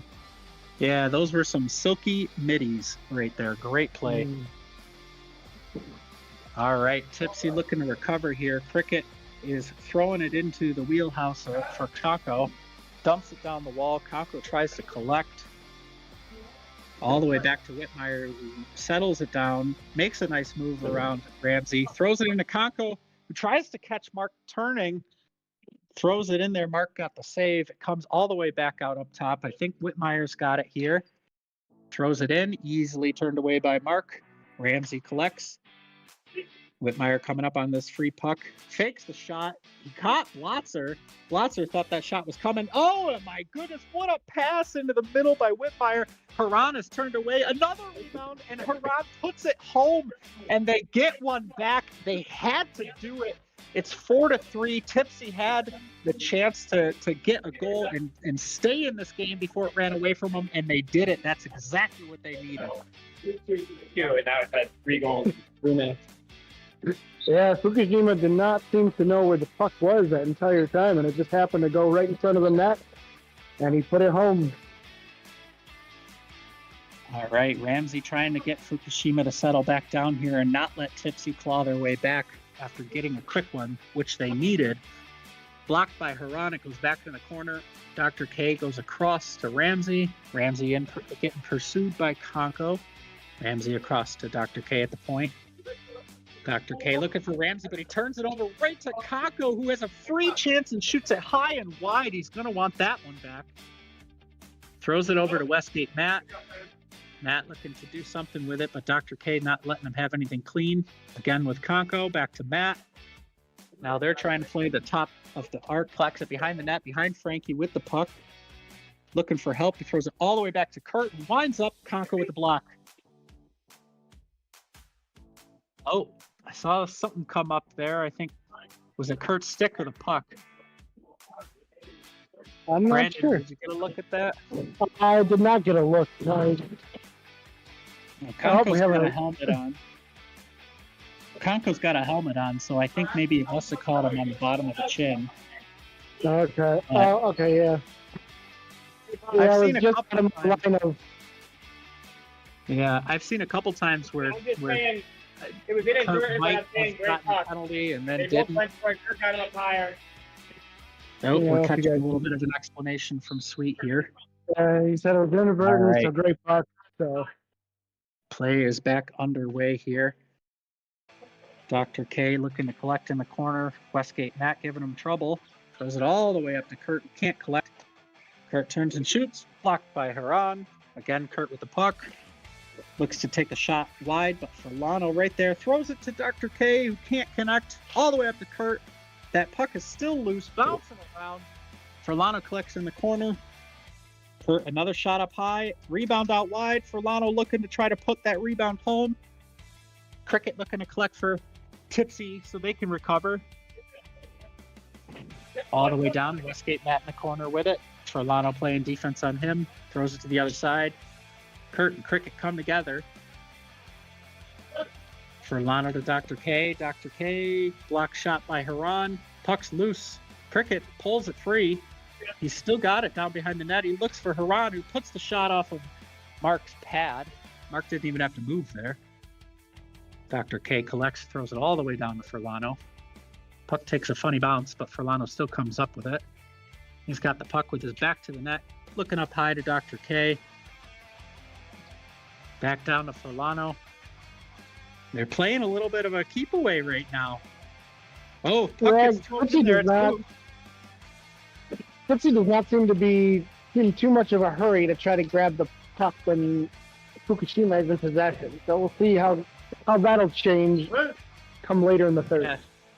Yeah, that's a great. I was just thinking the same thing, that they're not really challenging the point shots very quickly. They're not looking like they're playing with pursuit. Maybe they're biding their time or trying to conserve their energy for the right types of pressure. Puck goes down low and Furlano recovers for Fukushima in his own end.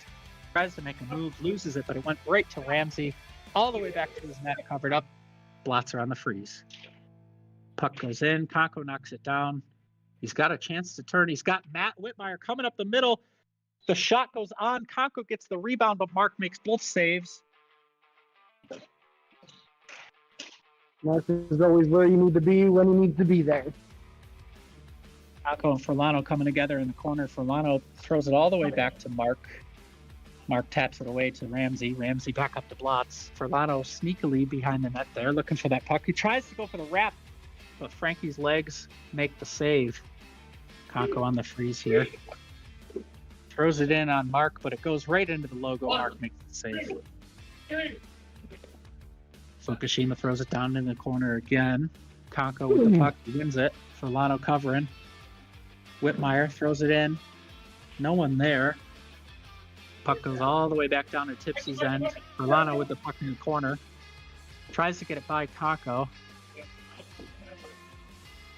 Conco's got the puck. Looks like they're maybe trying to decide if this should be a freeze or not. Puck looked like it kind of went out, but didn't.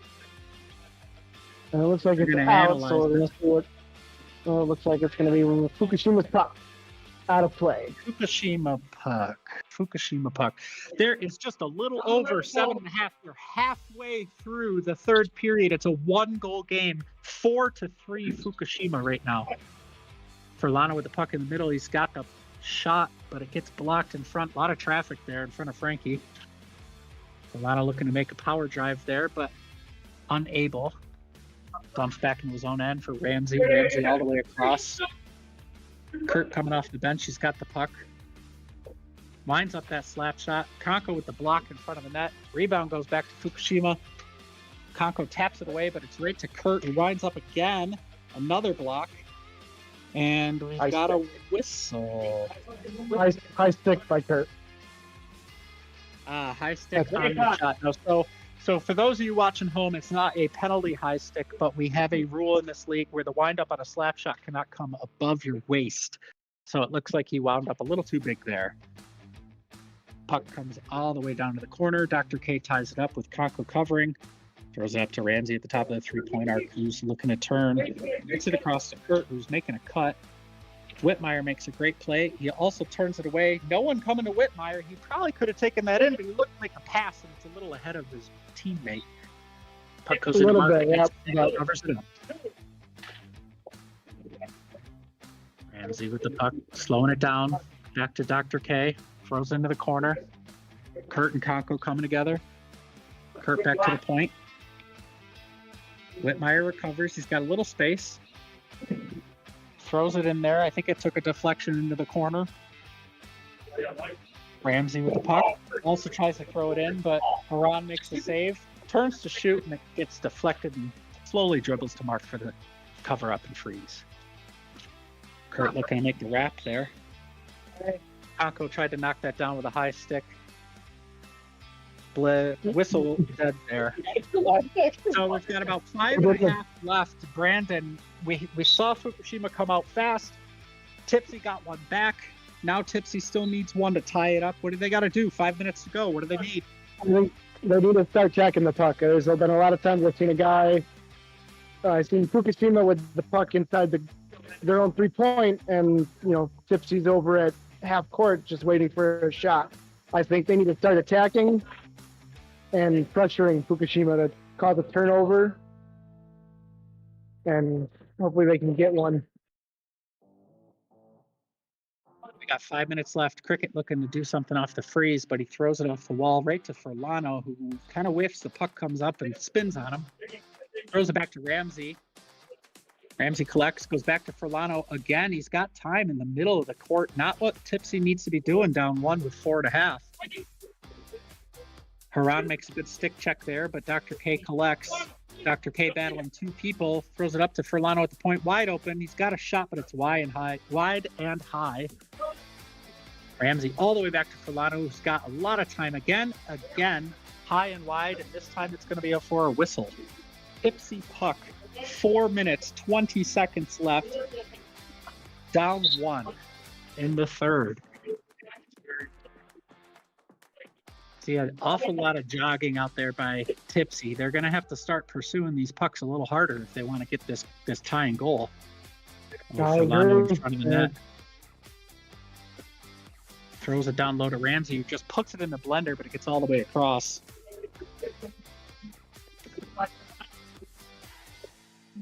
Ron behind the net. He's trying to find Westgate out front for something, but Red is right there clogging the lanes.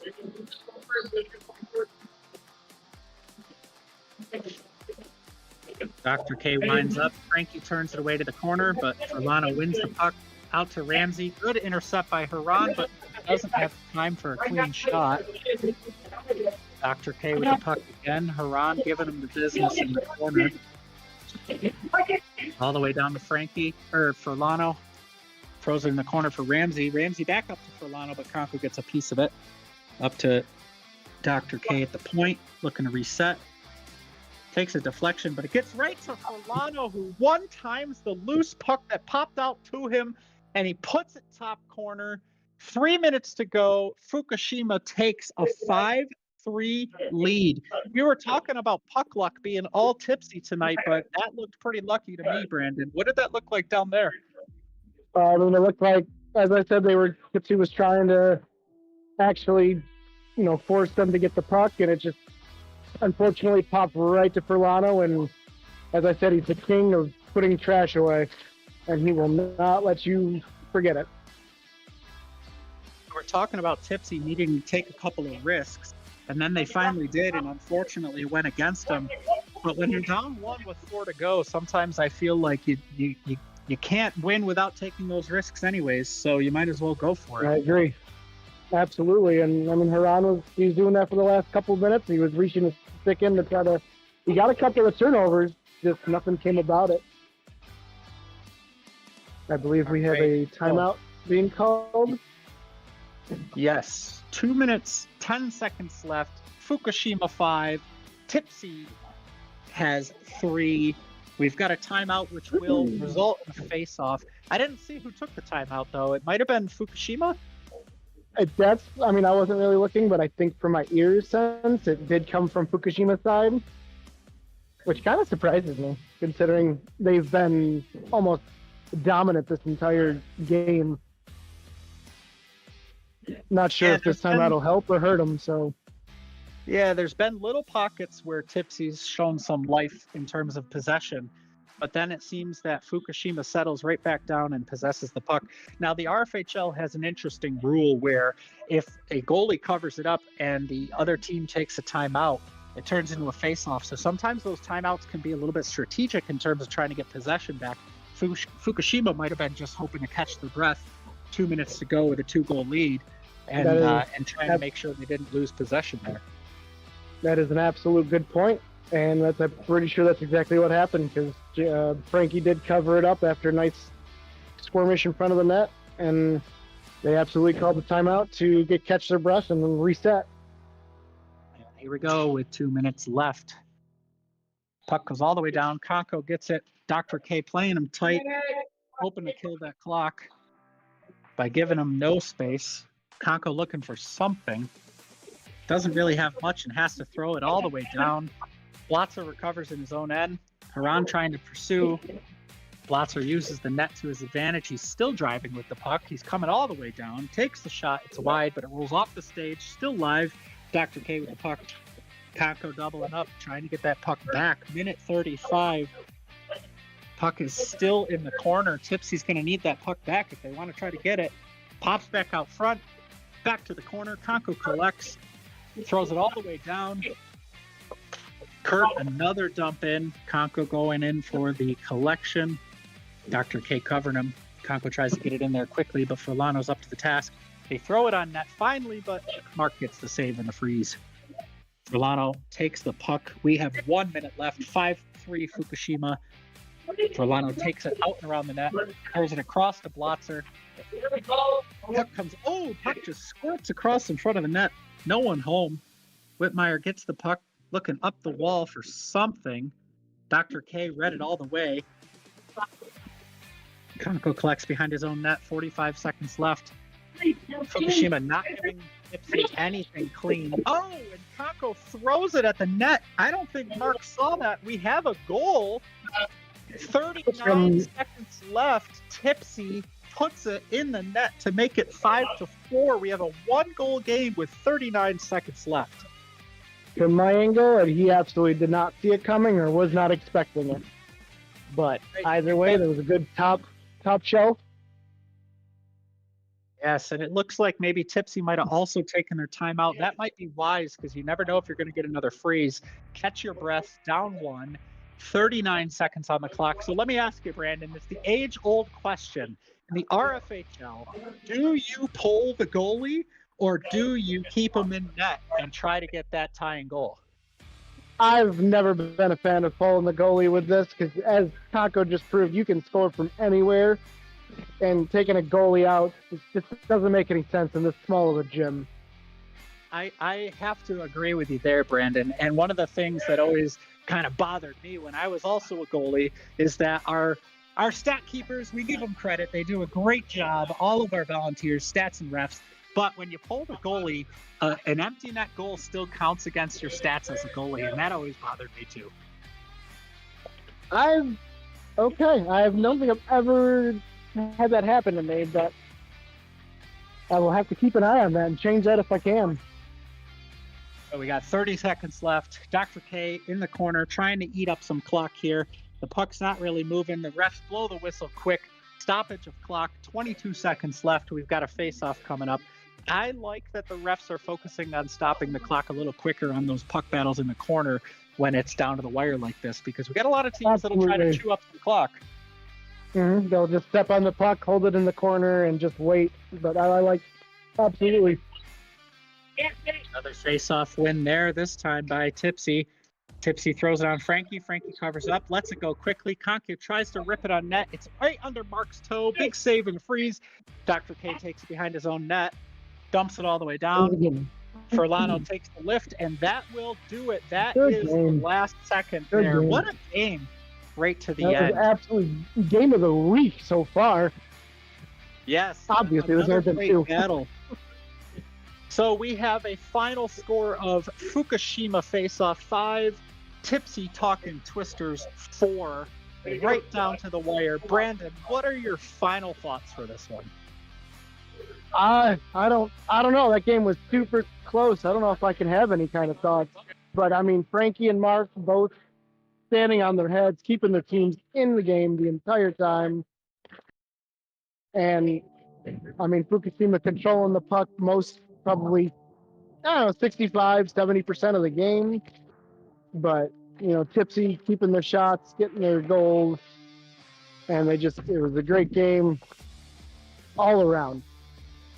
I really enjoyed watching that one. I really enjoyed calling that one with you, Brandon. Thank you so much for giving us the Rob Ray penalty box experience. Yeah, thanks for having me, and good luck on your next call. Yes, thank you so much. And Brandon's right. I will be staying on the call for our 8:30 matchup. We've got the Tsunami Tacticians going up against the Sinkhole Sidewinders. A tale of two different teams here. I've noticed Tsunami. I'm going to have to get those T names straightened out before this next game gets underway. Tsunami, week 1, didn't look like the offensive powerhouse we thought they were going to be. They certainly did not have the amount of goals we expected them to have on a regular basis. But then in week 2 came out firing and absolutely lit up the scoreboard to the tune of a new RFHL single game record of 26 goals in a game by a single team.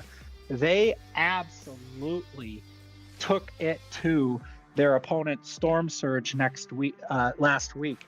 And I caught some of the game while I was driving in. I was listening into the game. I caught some of the game once I got here.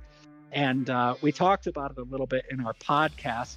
If you haven't checked it out, the weekly preview podcast goes onto YouTube every Monday at 6:10 p.m. or Tuesday at 6:10 a.m.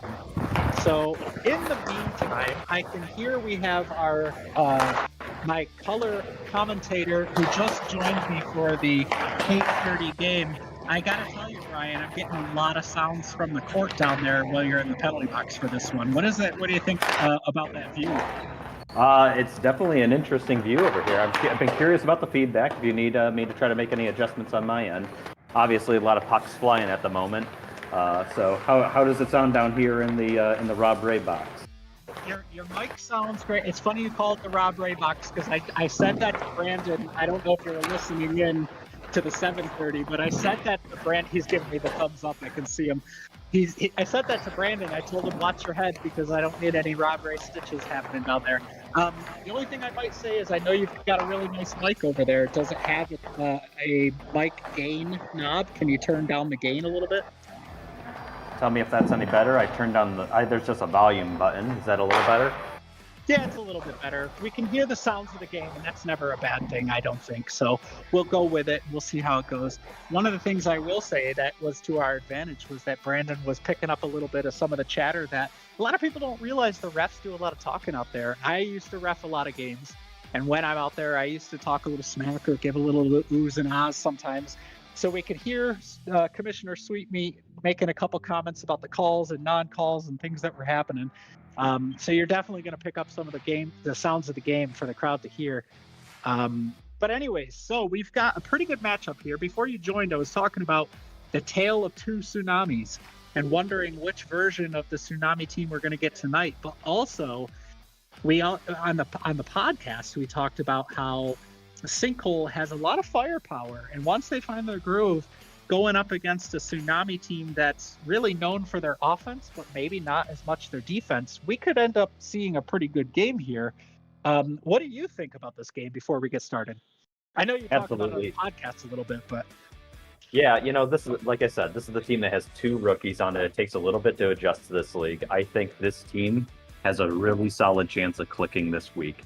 You got a team that is offensive-minded that they're facing. They can definitely score on Tim. It depends on what Tim you're getting this evening. But if I'm a betting man, I think you got Brad that's going to take hold of this game from an offensive strategy, and I think we're going to see a lot of gelling on the Sidewinder side. Yeah, we've got two, I think, really great teams in terms of I'm looking at all the guys down there on the floor, and you got a lot of veterans out there. We've got one rookie for Sinkhole Sidewinders. We got Andrew, the rookie there. But we got some veterans on both sides. Actually, Tsunami's got a rookie too. And actually, let's talk about him a little bit. Their rookie who is lighting up the scoreboard, maybe benefited from a high-scoring game last week, but certainly getting a lot of goals. Well, I think I said it during the rookie game that I got the opportunity to play in. Jake reminds me of Mike Bryan. Just how he got drafted. He got drafted in the second round, same that Mike did in his rookie season that I drafted him for our championship winning team. He strikes me so much like that, and honestly, his personality too. Just the nicest dude you can meet. So I'm glad he's in this league, and I anticipate that last week was not a fluke for him. That's a really good player comp. I like that player comp a lot. And for those of you who don't know, Mike Bryant, longtime player in the league. Him and his family moved down to, I think, Florida. But really great guy, one of the nicest guys you could ever meet, and one of the best players the Rfhl has had. So here we go with the 8:30 game, 15 minutes on the clock, puck drop. We've got Kyle Crick winning it back to rookie Jake, who looks to shoot right away, but it's blocked by Brad. Jake recovers and throws it up to Rob, the mayor, throws it in there. Kyle recovers, looking to Rob, a little bit tricky here. Kyle coming up with it, and Alex, great play coming out on top of his crease for that one. Yeah, great coming up on that play to cut down the angle. Yeah, quick push up by Sinkhole, trying to get some shots on themselves. We got George Donkey Coon collecting it, taking it up in behind his own net. Nope, throws it all the way down to Chris Lally. Jake challenges Lally, comes up with the puck. He's looking to turn and fire. He's already got eyes for the net. Takes a great shot just wide, comes across to Donkey Coon, but the mayor steals it, takes a shot himself. Lally recovers in front of the net. Up to George. George turns to shoot, blocked by Jake. George still with the puck. Jake challenges, but George comes away with it. Turns, fires. It's in the middle. Swiped by Andrew, but nothing. Lally recovers up along the wall, trying to get it back in there. Throws it down to Andrew. Blocked by... Sorry, I missed who that was. It's right underneath me. Oh, it's Kyle. Kyle's got it. Throws it on net. Alex up to the task. Kyle recovers all the way down in his own end. Goes up to Jake. Jake boxes out well, looking to turn. He does. Shoots. Blocked in the middle. I think it hit Lally. George with the puck now. George throwing it all the way down to Andrew, who collects in the corner. Doesn't really have a lot of help. No one cutting just yet. Goes up high to Rob. Rob takes a shot and scores. Rob Masson, did it deflect in front? Brian, you got a good view for it. Was that all Rob? That was a clean shot, top shelf by Rob. He just good puck movement on Sidewinder's part. I think he was fed by Andrew, the rookie, and Rob just makes them pay from a distance. Excellent, excellent. By the way, meant to ask, are you able to do the scoreboard on the app, or do you need me to do that? Nope, I'm hooked up to the laptop here, and I have scores updating live. My goodness, we have quite the production value here for the RFHL now. What and hey, huge! I meant to say this. I meant to stop talking. George puts home a goal on a rebound from Rob, and it's a quick 2-0 lead for Sinkhole here. My goodness, here I am trying to give Pete R some props for this, and Blue is coming out firing.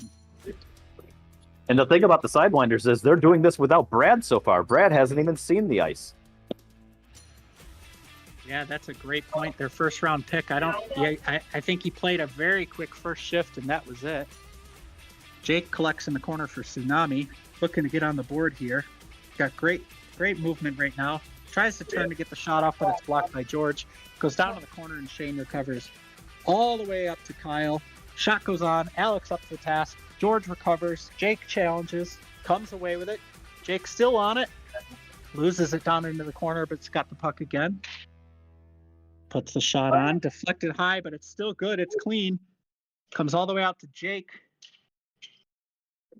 There's 2 Jakes for Tsunami, by the way. We've got Jake, and we'll call him Jake Shelton. We call him Shake. So Jake and Shake. Shake with the puck now.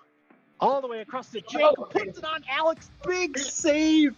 What a save. That puck came all the way across his crease back door.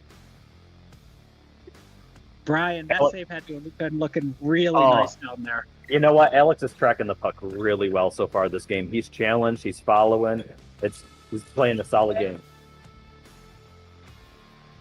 Comes in the corner, and Andrew, the rookie, recovers, and there's Brad getting out there, making his presence known for the first time. He's got quick hands, which really kind of makes people freeze a little bit when it comes to challenging him. Throws it in there to Rob. Got a little Rob on Rob action there for a second. Brad behind the net, and poke to the corner, and Shake has it. Shake looks up to the Mayor. Mayor's got it. Brad recovers. Slows it down. Still slowing it down. Kyle on him. Brad throws it down to Lally. Lally throws it to the front of the net, but it hits Tim, who deflects it into the corner. We got another Rob on Rob corner action here. Kyle turns to shoot, but it's blocked up high. Still good. Alex, big save. It's loose, and he covers up, and there's the freeze. I think you're right. Alex looks really well in terms of tracking the puck so far. But what do you think about Tim down on the other end, Brian, in this one? You know what? Tim's? We gotta wait for the whistle here. Yeah, we had a premature evacuation of the puck. Yeah, you know what? I think Tim needs a little bit. Ooh, man.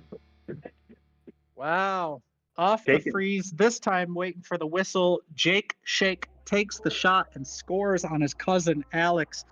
2-1 score now in favor of Sinkhole. All right, what do you got on Tim here? We'll finally get this out.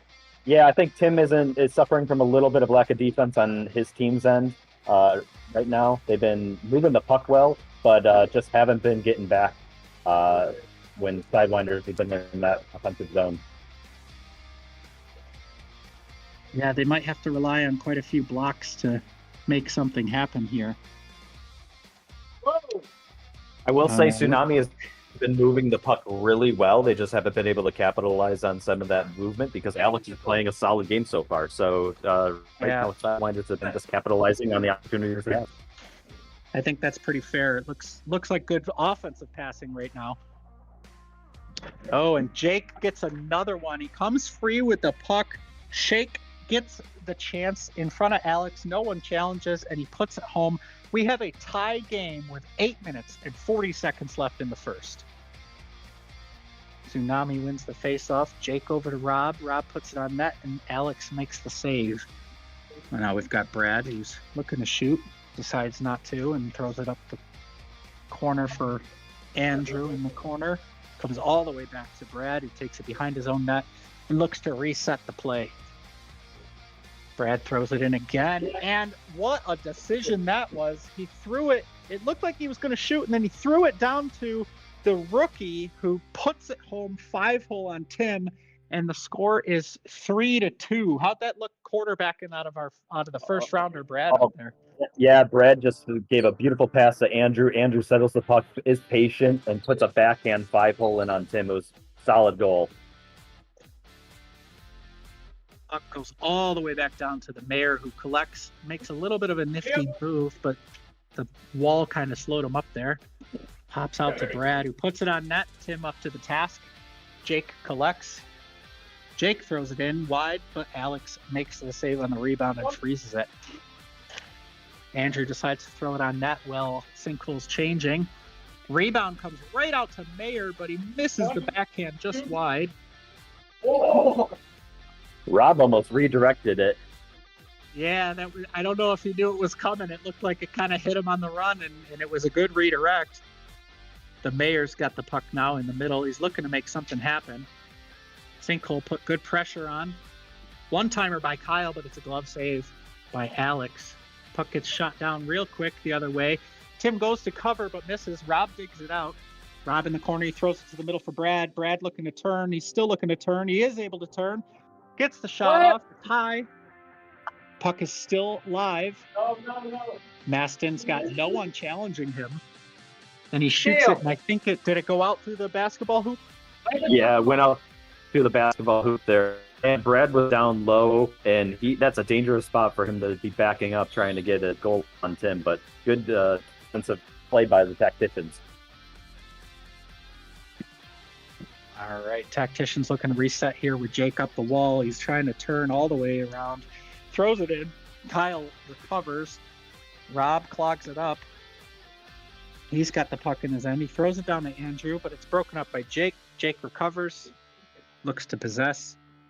Jake, I've seen him a couple times make that move where he wheels across the middle and squares up to shoot. It makes me wonder when Sinkhole's going to start recognizing that.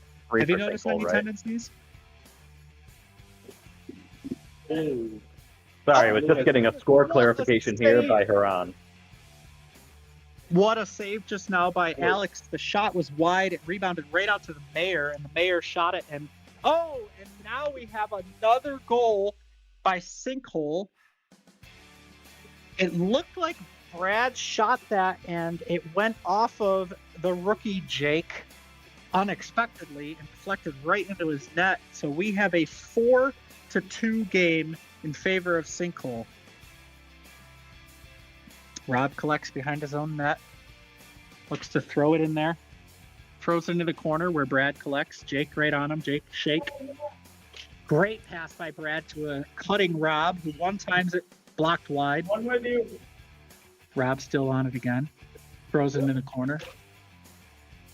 Lally in pursuit. Throws it all the way down to rookie Jake. Jake covered by Rob Maston here. Rob doing a good job of playing contained defense here, not letting him turn, knowing that he's going to turn. Rookie Jake again has the puck, turns to shoot. Another block shot there. Looked like maybe Rob on the block. Rob Maston playing good defense on the rookie Jake right now. He's closing him down and playing good contain. Are you seeing the same thing that I'm seeing down there, Brian? Absolutely. I don't know if Rob got a piece of that last one. I know it went right off of Alex. It almost looked like it went off of Alex's mask. And Rob with a nice shot that almost just went to the net. Now we've got Brad collecting the puck. His back is to the net, but we all know that doesn't mean anything. He can turn real fast. Throws it in there. Lally collects the rebound. Lally looking backdoor for Maston, who was wide open, but it gets hit by a foot.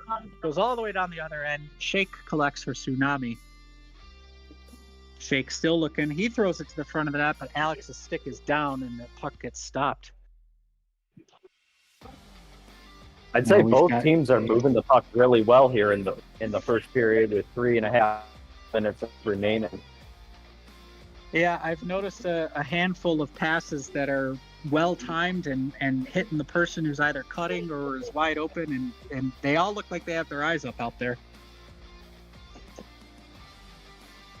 All right, Brad's shot gets blocked by Shake. It goes all the way to the corner. It looks like I think Maston is on the puck, who throws it on net. Oh no, sorry, rookie Andrew.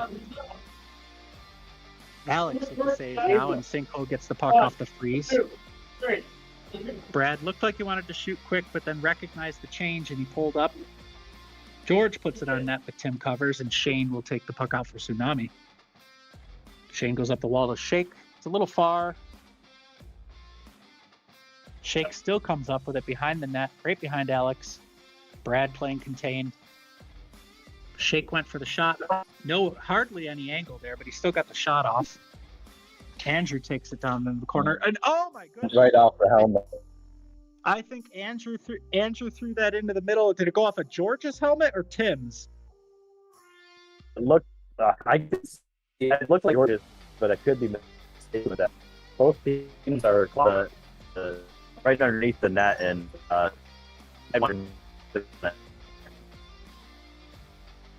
don't know if it's just on my end, Brian, but you're a little cutting in and out, a little spotty there. So I don't know if it's just on my end or maybe it's me, who knows. But we have a 5-2 lead for Sinkhole with 2 minutes left. Just under 2 to go in the first period here. Tsunami's going to collect after the whistle. Looks like Kyle might be taking the puck. Nope. Going to turn it over to Rob. Rob goes up to Kyle. Play resumes. Kyle makes a nifty move around George. He's got the puck along the wall. He's looking to make a play, but he's got nothing, and Andrew comes in to play a little defense. Comes away with the puck. Andrew throws it in for Brad. Brad collects. Brad looking to turn. He's got Jake covering him. Brad makes a great move around Jake. And I think we've got a penalty coming up here. Jake closed around Brad. I agree with that. From what I saw up top here, it looked like Brad beat Jake pretty good, and then Jake just wrapped him up and held him back for a second. Brian, am I getting that right? You know, let's see. I feel like I haven't called much in the past, but that's not the first one I think called. So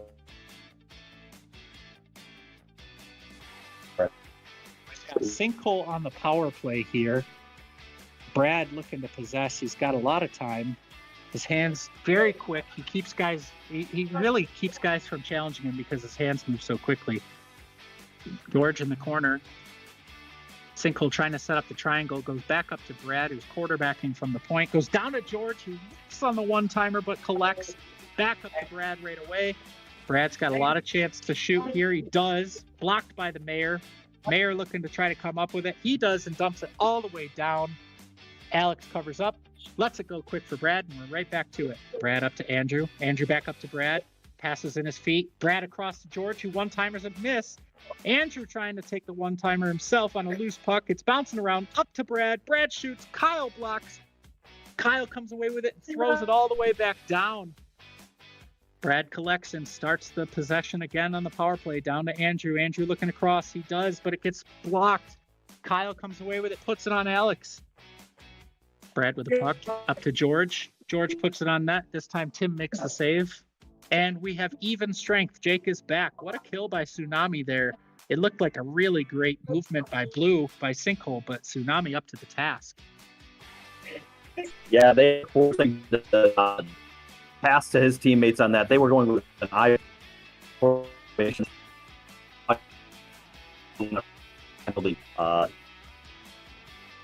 Gonna be I'm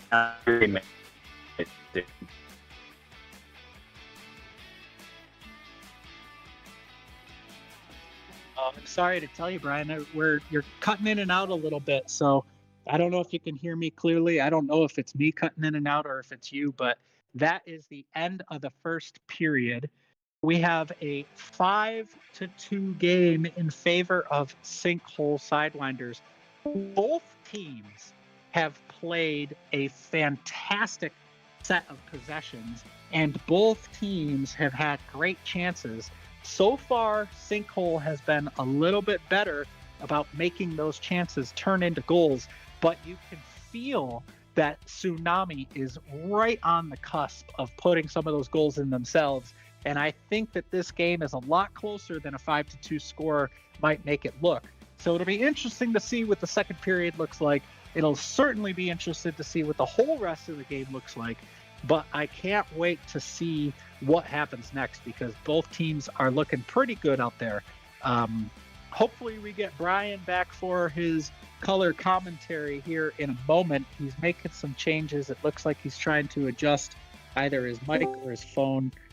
I think he might be back. Let's see if we can hear you. I hear you pop back in, Brian. Are you there? Can you hear me now? I can, very well, yes. All right, so we're going to just go with a different setup here. Sorry for the technical difficulties, folks, but great first period. Great movement by both teams. Great penalty kill at the end there by the Tacticians, just really forcing Brad to pass and, get the whole team involved. They weren't going to let him score. You are echoing the exact same things I was saying while we were waiting for you to get back here. But you added one great element, which was that penalty kill by Tsunami. Do you think they can build off of that and get a little bit more momentum in the second period after having such a successful kill? Absolutely. For a team that's very offensive-minded, go up against Brad and get killed a whole minute like that, I think that's a great defensive strategy that they can capitalize on and take into the second period. One of my comments was noting that both teams really had great possession. They both had different moments where they had that possession and they looked like they were getting good chances from it. And the only difference is that Tsunami hasn't converted those chances, which to me thinks that this game is a lot closer than a 5-2 score. Do you agree? I agree, and I think you got to give credit to the Sidewinders for the defensive stand that they're putting against off of the offensive firepower of Tsunami.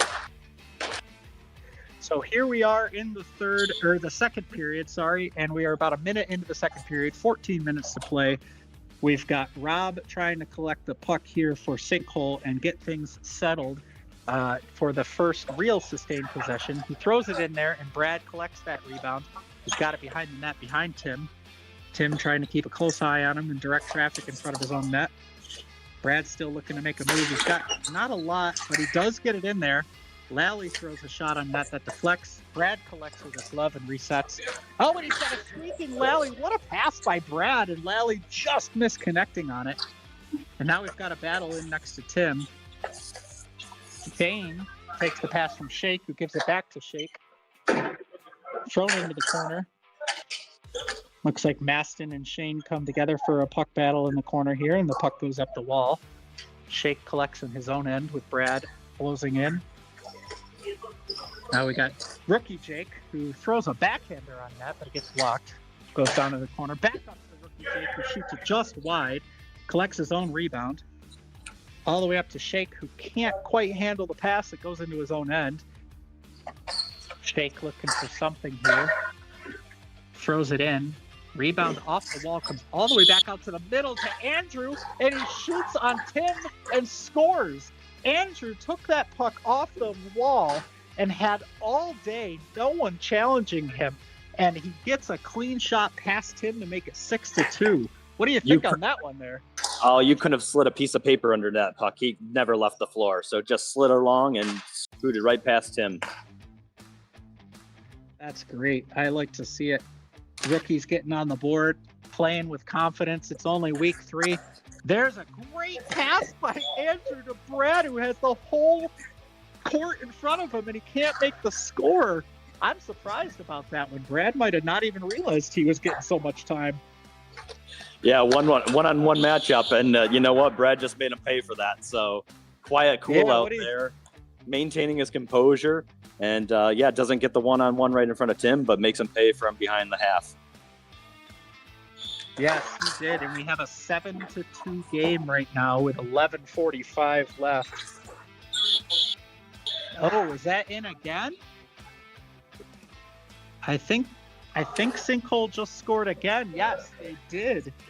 It's 8-2 with 11:30 left in the second. I didn't see who scored it, but it happened pretty quick from a shot that came from right below me here. I didn't see it either. I was updating the score and heard the whistle blow while I was marking 7 and just switched to 8.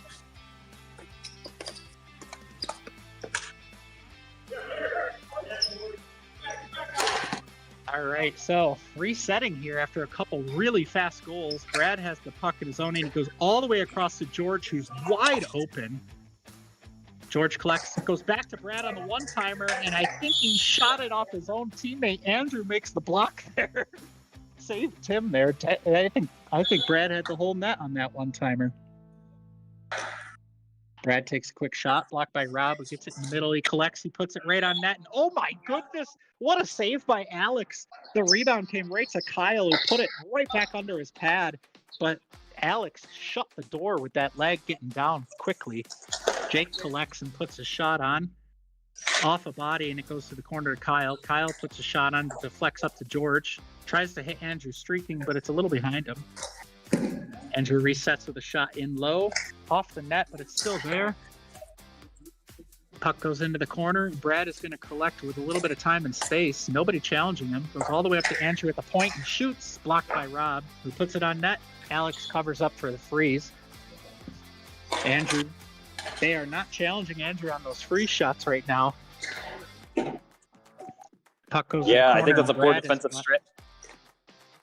Yeah, I'd be interested to see. Oh my goodness, great movement there by George to Andrew, who gets stuffed by Tim. Collected Andrew's by had a Jake. ton of solid opportunities here. They've put a few of them in. Yes, Andrew's had a couple of really great chances. You're right. Bad. George collects behind his own net. He's got Andrew down in the corner, but he keeps it. Now goes over to Andrew. Andrew taking the shot from the point, and it's saved by Tim, who drops it off for Shake. Shake's going to reset the play for Tsunami. He throws it in for Kyle. Kyle collects, tries to take a quick shot, but Alex is ready for it. Andrew off the freeze. Throws it into the corner this time, but Shake's there. Shake collects, throws it up the wall to Mayer, who's got a little bit of time with blue changing, tries to make a move about Rob, but Maston makes a great play to stop that. Throws it in on net, goes into the corner. Gets thrown all the way down to Sinkhole's end, and now all the way back. Brad with the puck midcourt, takes the short side shot and snipes one home. Brad saw the chance to shoot instead of pass. Tim giving him that short side post. And we have a 9-2 game in favor of Sinkhole. What a snipe by Brad there. Absolutely. And man, I'll tell you, Tsunami just looks discombobbled on defense right now. They just don't know where the puck is at. They can't keep up with the puck movement of the Sidewinders. And they got to slow things down and figure this out right now because this game's getting out of hand. Yeah, and I think this is similar to, I think I had said, which Tsunami team are we going to see this weekend? Oh, my goodness.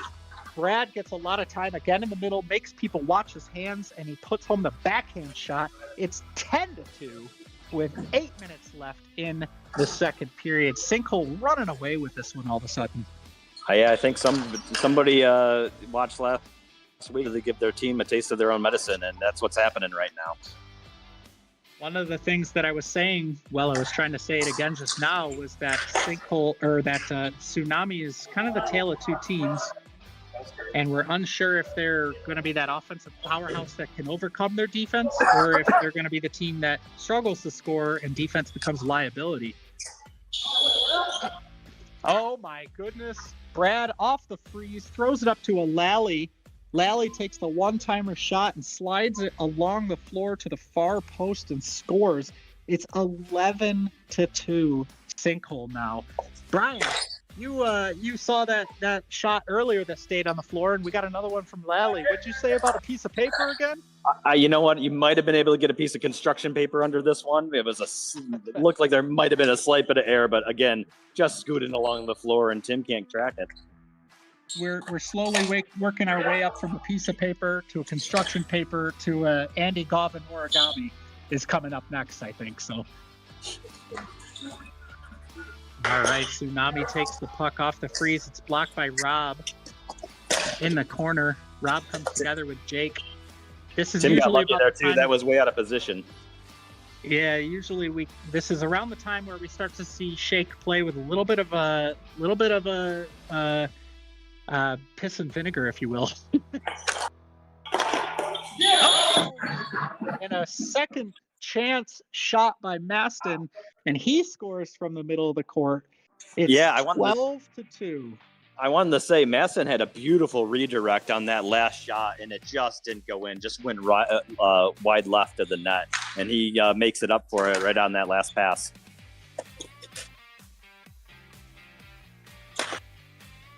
All right, Tsunami's going to have to settle in here quick. Otherwise, this game's going to get out of hand. If it isn't already, we'll see. Lally looks to settle back to Rob. Rob with the puck in the corner.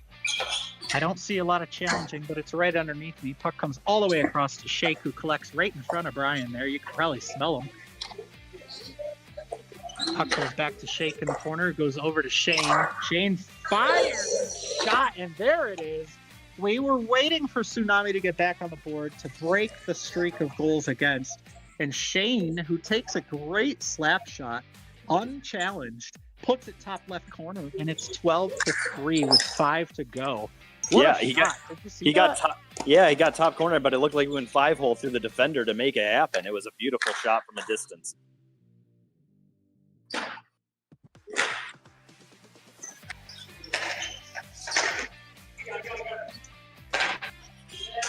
Right, so getting back set here, Jake puts a shot on Alex, who makes the save. Goals are happening so quick, I can't even keep up. I don't know if you can either, but I'm trying to get the call back settled here, and every time I start, they score again. Brad gets the puck in the middle, again unchallenged, over to Andrew, who shoots it just wide. Brad recollects the rebound, takes it all the way up. Lally comes together with Shane. Shane finds Jake, who collects in the far end corner here. He's looking for someone out front, but he's got nothing. Decides to carry it out instead. Now he shoots and he scores. What a snipe from the rookie Jake. And it's 12-4. Oh boy, what a snipe that was, Brian. Oh yeah, I was right along the same puck line angle there, and he just caught the top right corner and perfect shot right over Alex's shoulder. Reminds me of a certain yellow-shirted individual who was sniping some goals last week there, Brian. No comparison at all there. That's all right, puck in the corner here, and boy, we've got a lot of goals in the second period. I don't have my water bottle up here, but boy, I need a drink. My throat's getting dry. All these calls. All right, puck goes down low, and George has got it. Collects, and he's looking for Brad out front. Instead, he throws it across the middle, and Brad does collect. Brad looking to slow things down a little bit. Tipsy doodles a little, and Tim makes a save for a freeze. Kyle shoots off that freeze, and Alex makes a save, even with the rebound from Shake poke attempt there. Oh my goodness. Oh, Brad, his second chance of the game in tight to Tim alone, and he doesn't score again. What a stick there by Alex, trying to get himself an apple here. Goalie apples do exist. Great pass by Kyle to Jake there for the shot, but Alex is up to the task. Off the post by Brad. What a shot, but it hits the far post. Collected by Sinkhole. And yeah, I'd say half of that puck went in. Half of that puck went in, and the other half didn't. So that was a close one. I had a great view of it from up top here. I can tell you it definitely didn't get in there. Tim with a nice glove save on Brad, and we're looking for a reset out of Tsunami. Rookie Jake taking the puck as the quarterback here. He makes a run around George, puts backhand on net, but Alex saves. Down to the corner, and Jake still got it. Fumbles the puck a little bit, but comes back up with it. Jake still looking to get the puck. It won't settle down for him. It's rolling around. Now he squares up, passes it across. Shot goes in on Alex, who pokes it away. All the way back up to Jake. Tries to get that rolling puck to lay back down for him, and he does. Great defensive stand here by George, I'll tell you that. He really posted up on Jake, didn't give him any options, and he was forced to pass over to Rob. He had no shot. You are reading my mind tonight, because I was just going to ask you about that, because I could see he was playing Jake pretty tight there. It looks like Sinkhole's doing a good job of at least trying to make sure that these couple of goals Tsunami scored are only a couple. Puck goes into the corner right in front of Brian, collected by Andrew, who throws it across to George. George looking across again for Brad. It goes all the way across to Andrew, who collects. The Mayor's on him. Andrew looking for something, but Mayor takes advantage of the fumble. He gets it to Jake, who's got all day. Oh, what a save by Alex! The glove save in tight to rookie Jake, who's already scored a couple of snipes. Jake gets the puck in the middle. He's looking to square up. try to set something up here. Might be looking to shoot. He does. Puts it wide. Alex turns it away. Comes all the way back up to Jake again. And here we go with George playing defense on Jake again. Nice and tight. He's keeping things. I think he got a piece of that one, too. Yeah, George definitely got a piece of that one. Wait for the whistle. Hey, and kudos to Rob earlier on that rally about a minute ago. He just picked the pocket to set up that whole rally by Jake, and they just couldn't capitalize it in front of the net. Yeah, he timed that challenge well to take that puck away. All right. Puck goes down low, and the Mayor collects. He's got his back to the net, looking for help up high, but doesn't get it, so he turns and shoots, but Alex is square. Andrew takes the puck off the freeze, throws it back all the way down. Rebound comes out. Right underneath me here. I can't see it, but I think Blue's got the puck. They do. Brad throws it down low to Maston. He's looking to collect. He looks out front, but there's no one there and a lot of traffic. Jake looking to set up Mayer there, but the puck came off his stick a little funny. Goes right over to Maston, who's got the puck, and no one challenging him again. Across the front of the net. Brad throws it up high to Andrew. Andrew recollects the rebound after the Rob break. Puck goes in, and that will end the second period. Woo! That was a lot of goals. Absolutely. You know what? Things were getting out of hand from the Sidewinders side, but kudos to the Tacticians. They got a few goals there at the end to try to settle things down. Granted, 8 goals to go into the third is a lot to overcome, but at least they stole some of that momentum that was really happening. Feel like you were laughing a little bit there with all the snappy calls I was having to make. That puck was moving fast at the end there. It looked like Sinkhole was still looking to get another one. You kept trying to, and I kept trying to update the scores, and I couldn't keep up with it. So, yeah, you're cutting a little bit out. I think heading towards the middle of the gym. For some reason, that cell signal does not like us in the middle of the gym. So, glad you could see me waving at you up here. I'm getting my warm-ups in by doing a little bit of hand gesture. I'm directing airplane traffic to Brian down there. I appreciate it. I was gonna see if I could get a call over there from Alex and get some on-the-floor intermission commentary, but sounds like I'm having some mic trouble here. Apologies on this end. Appreciate you all sticking around and listening in on this 8:30 game. Yeah, that would have been great. Hey, call him over right now. He's right there in the middle. Let's see if we can't get a quick comment from Alex. See, he's got. Hey, Alex, can we get a quick comment? Hey, how are you feeling about your team in that second period, and what are you hoping out of them in the third? I told them not to let up because we need to kill this team's goal differential after last week, and I'm noticing I'm notably sucking in the third period. So not that that's the plan or anything, but more shots on net. Just keep doing what we were doing. I love this team's shot blocking so far, and that's what I was telling them to kill Tsunami's shots. They're kind of shooting from that mid range, and I'm liking the block so far. So. Thanks for the commentary. Appreciate it. Back to you. Yeah, he looks good down there. And hey, Bri, give him a quick shout. Tell him make sure he saves enough for that 9:30 game because we're going to need him. I didn't want to tell him that in the moment, but that's exactly what I was thinking. No, he's looking good down there. And the funny thing is we were talking about this last game because in the 6:30 game, we had Frankie and Mark in net. And then in the 7:30 game, we had Frankie and Mark in net. And we've seen time and time again that goalies have a tendency to play pretty good when they play a back-to-back game. Maybe they settle in, I don't know. But I also, from my perspective, I've always felt like I play better for another team. Like I end up having a better game for the team I'm subbing for than my own team sometimes. Well, if the second game of this of tonight was anything to say, that was a very low-scoring game. It was not what we were anticipating, and I hope that's the case going into the fourth game. Yeah. All right, so here we are, start of the third period, about 20 seconds in, 30 seconds in. It's a 12-4 game in favor of Sinkhole. Tsunami's going to have to try to claw their way back into this one. One goal at a time has got to be their mantra. We'll see what happens. Shane takes the puck in the corner. He looks up high to Jake, who puts one on net under pressure. Rookie Jake gets the puck in the corner, and he carries it out up high. Looks across to Shane. Pass is a little errant, but he collects. Back to Rookie Jake. Jake with his back to the play, looking to turn and square. He does. Gets the quick shot up. I don't know if Alex ever saw that one. It goes wide to Shane, who collects. Shane looking to throw it up to Shake. Shake kicks it to Jake. Jake looking to shoot it. Alex is a snake, and he makes the save. I think you're right on that call. I don't think he saw it, and you heard a ring off the post. save by Tim here to stop the puck, get the freeze. Shake puts it forward to Kyle. Quick, who gets the shot, but Alex makes the save. Puck comes back out front, but it goes underneath Alex for the freeze. And Shane's kicking himself. He had a wide open net and just couldn't put it in. Yeah, that was a tight shot, and those are the kind of goals they're going to need to get back into this one. It takes a shot from the point, saved by Alex and turned aside to Kyle, who gets the rebound, throws a soft backhander in there, and Alex covers up. Andrew taking the puck off the freeze here. Doesn't have much, and he throws it down to the corner, but Brad's got it, and now he's going to look to create some space. Hits a George coming off the bench, who throws it down low to Lally. Lally in the corner looking to set something up. He's got nothing, throws it to the front, but it kicks back to the corner to Lally again. Lally looking to go down to Brad, who does collect. He turns, he's got the chance to wrap, doesn't do it, throws a backhander in there. Lally with the rebound. Back into the corner for Lally.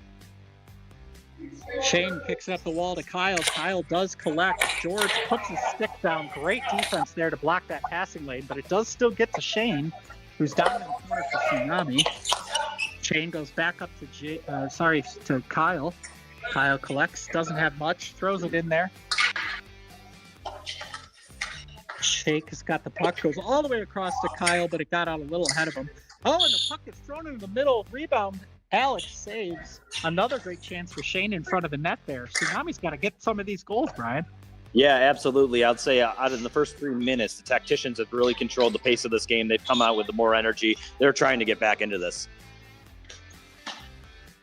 Great shot there. Again, Alex up to the task, makes the save. George on the freeze. Throws it back in there. It deflects. Tim plays it behind his own net with the stick to Brad. Brad looking to set something up. He goes all the way down to his teammate. George collects. Can't freeze on a teammate pass there, so no whistle. Plays live. George throws it in there. Off the wall. Tim covers up for the freeze. Kyle up to Rob. Rob the Mayor shoots just wide. Had that far post chance. And Jake shows it how it's done to score on those rebounds. Puts it home. 5-12. Tsunami gets another inch closer here in a big game. Just a great play by Shake and Bake to stay in the play, stay with the puck, and put it in at the end. I gotta tell you, I don't know how Bill Smith does it. I was taking notes from him making the calls a couple weeks ago, and I'm trying to emulate Bill Smith here, but he must have a water bottle on him or something, because my throat is dry. Yeah, I don't know if you're going to be able to match the sweet crooning of Bill Smith, but you're doing a great job up there.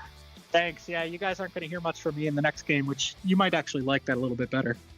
I hope you announce before our game every week. Jeez. All right, Kyle collects the puck mid-court, throws it in there, but George takes the puck away. Rob with a good block. The Mayor's got a couple blocks tonight. George collects down low still. Not really getting a lot of space, but not really getting a challenge either. Goes for the wrap. Just misses a chance there. Andrew collects and throws it right back in. George down low. Tsunami slow to get to him. Throws it across the middle. It was up in the air. Rookie Jake comes up with it in the middle. Squares up. Takes the shot. I think Maston got a block there. Rookie Jake's the puck again. Still got a chance. Snipes it in there. Alex glove save. Alex sprawling. Rookie Jake takes a shot from the point. Puts it wide. Kyle collects. Kyle looks to shoot. Alex blocker save. Yep, he got a piece of it, and it's going down to Tsunami on the whistle. When the puck hits the backboard behind Alex's net, that is a dead puck play, in case you're wondering. But Tsunami takes the free shot and throws it right in there for Alex to save and turns over possession anyways. I think they're thinking Alex is getting tired, and they're trying to go for some of these wide oh, my goodness. Oh, I saw that, yes. Right as you were trying to say it. Yeah, that's just a killer. Nothing Alex can really do about that. Puck just bounces off the wall onto the top of his net, and it just trickled in off of him. It rolled off the net pretty slow. I think Alex was expecting a little quicker, and it hit his glove and rolled right into the net. 6-12, Tsunami down to sinkhole right now with 9 to go in the third period. Jake makes a great drive on net there, but Andrew with the stick check keeps the shot from being clean. Tsunami looking to recover the puck, but Andrew wins it, takes it all the way down to the corner. He's got eyes up, no one challenging him, takes it to the front, goes to the shot. Oh, Jake had a chance to try to create something there, but the puck would not lay down for him. He throws it in the corner, and Shane takes it away. Shane carrying up towards the top, looking to try to turn or set something up. Andrew's trying to contain. Shane's still not square to the net. He's looking for something, but he doesn't have a lot. Now he turns, shoots. Alex makes the save. Goes all the way back to rookie Jake, who does get a shot off. It hits Alex, sticks to his glove for the save and the freeze. Yeah, props to Alex here. You have a bad trickle in on goal. You shake that off, and you post up against Jake on 2 quick saves and then get 2 more. Gets his head back into the game. Save there by Tim on a Brad slap shot. We know that slap shot's so deadly, but Tim got his pad down quick. He looks tired, but he still got down and into that butterfly fast on that shot.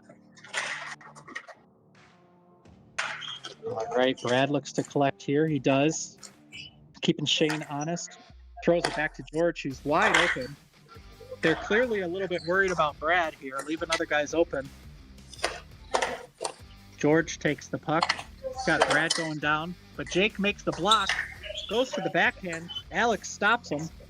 Jake's still looking to set something up. Sinkhole resetting on defense. Jake in the corner. Doesn't have a lot of space. Good block by George. George's defense tonight has been great, Brian. I think you were the first to point that one out. He looks good. Yeah, absolutely phenomenal on the defensive side. I'll tell you, oh my goodness. Jake with the one-timer from Rob, and we got a 5-point game now.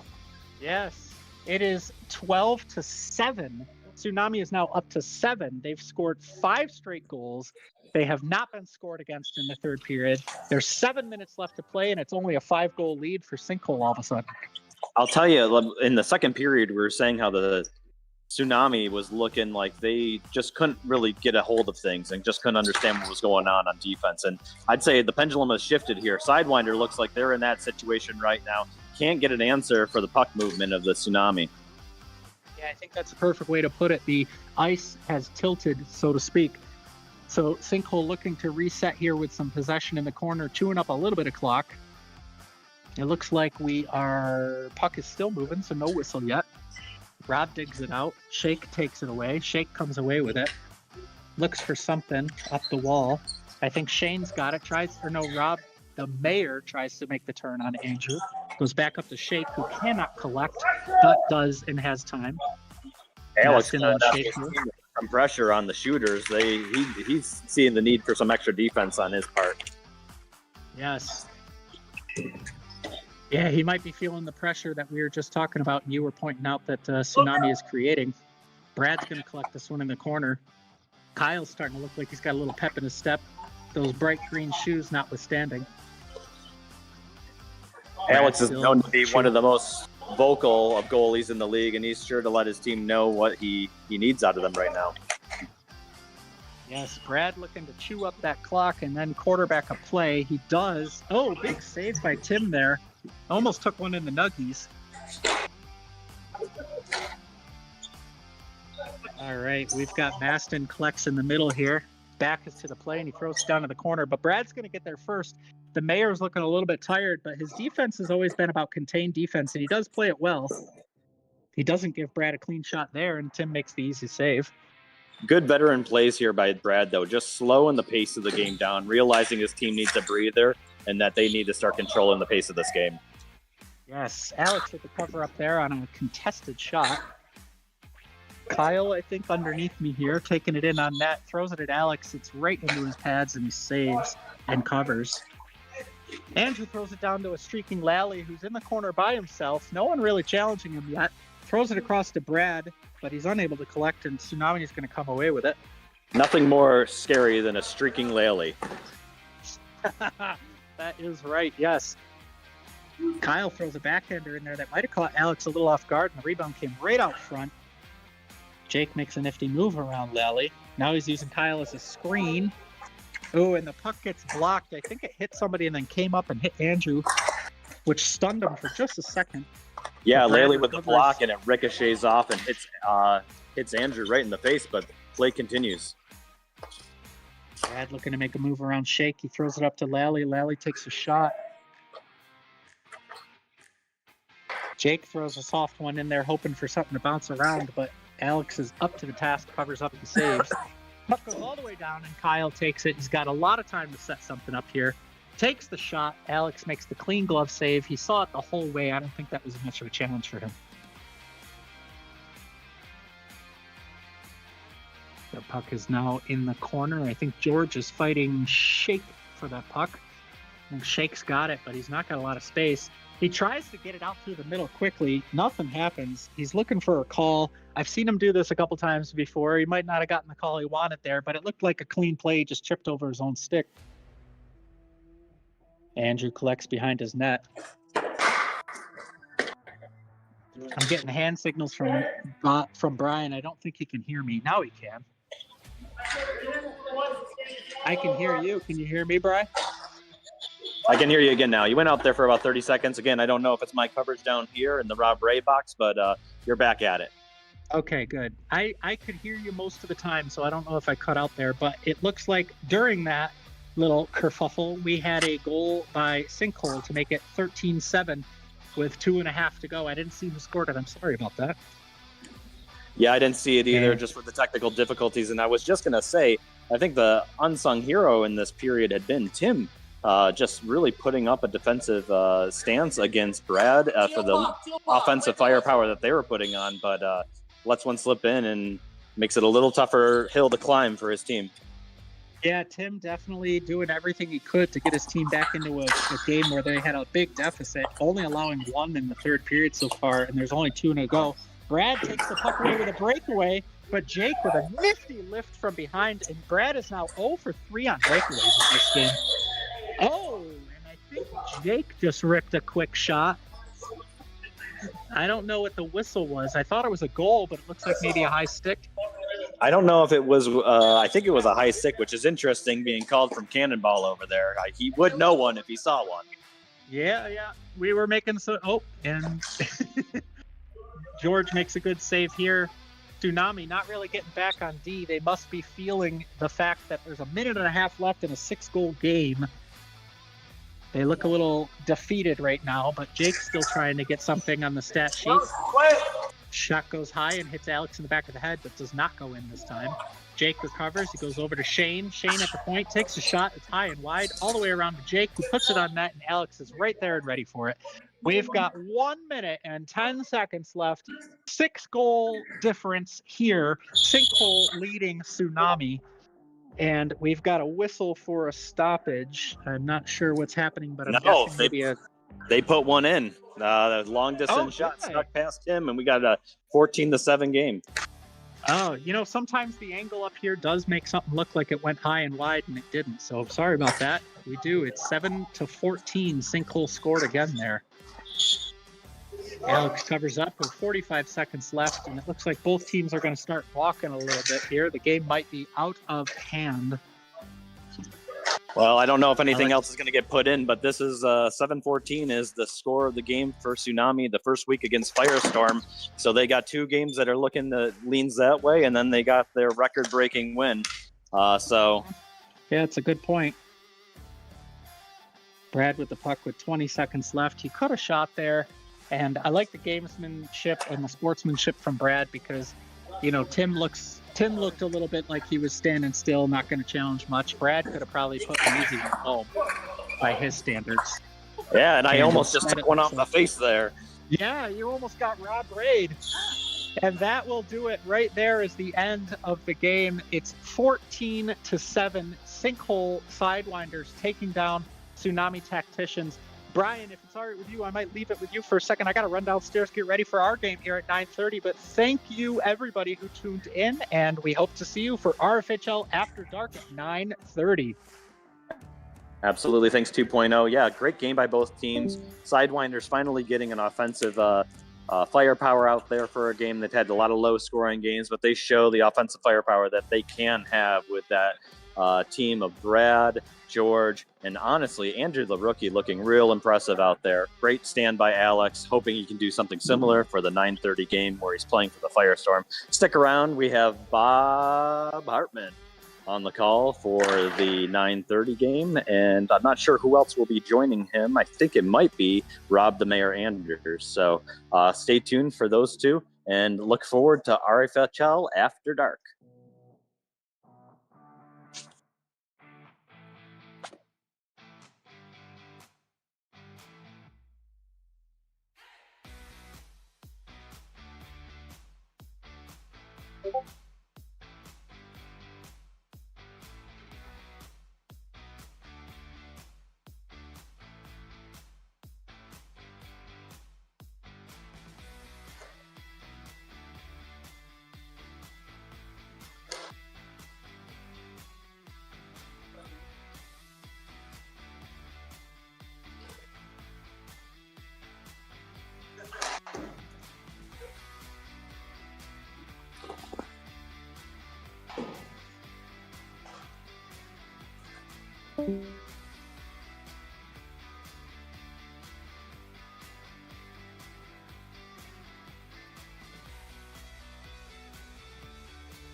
Hello, we got Rob the Mayor here and longtime RFHL veteran, the Bob, here with me. And we are ready to get underway with the broadcast for the 9:30 RFHL After Dark game. Bob, how's it feel to be back in here? Yeah, it's great, man. Just seeing everybody up on the stage, looking at the rosters before the game. It's a blast from the past game. There's a lot of veterans out on the floor. It brings me back to the Monroe Y game, Monroe Y days. Awesome. Don't mind me, I'm feeling a little bit gassed after just finishing another butt whoop. And I feel like every time I broadcast, I get my butt whooped the game before, and I got to come up here and try and stay chippy and glorious. Well, I think you're not the only one that got your butt whooped. Alex is subbing in net tonight, and he faced over 70 shots on net in that game. So I'm going to be interested in seeing how he's doing tonight. So we got Bill Smith in the white helmet. They told me that before the game, and they are looking to make sure that we don't get them mixed up between him and Paul. John Chatterton is behind the net, and he's looking for his options. Turns it over. There's a surge here from the surge. Nope, they're the Firestorms. Just been.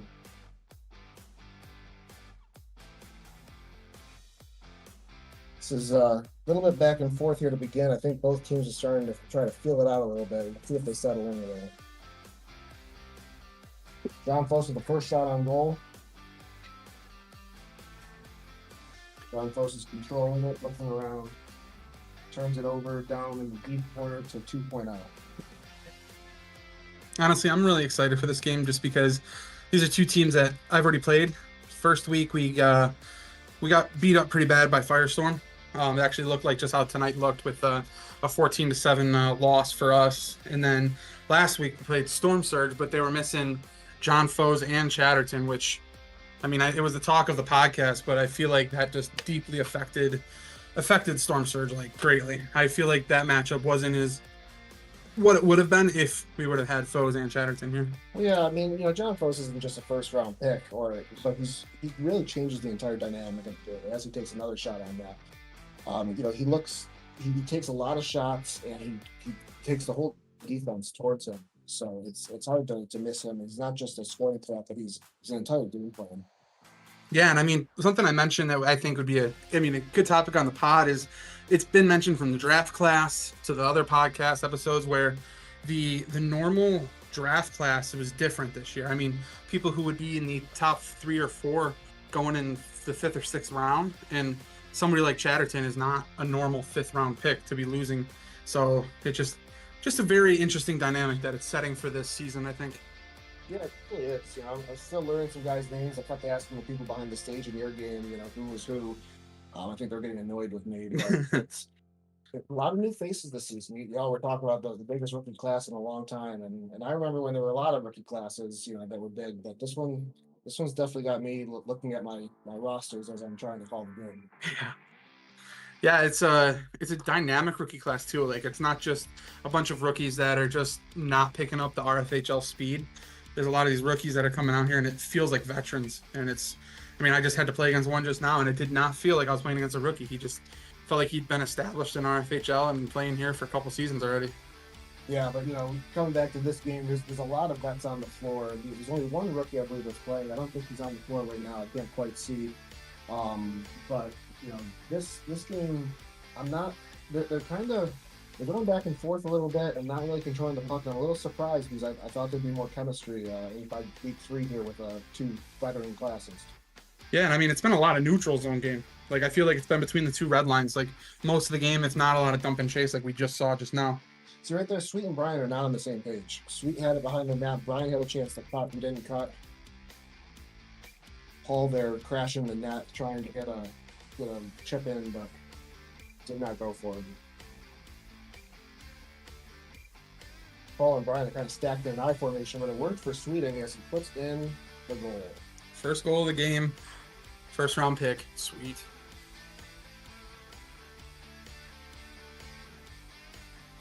Oh, it took 4 minutes to get our first goal, huh? Yeah, it reminds me of days of old.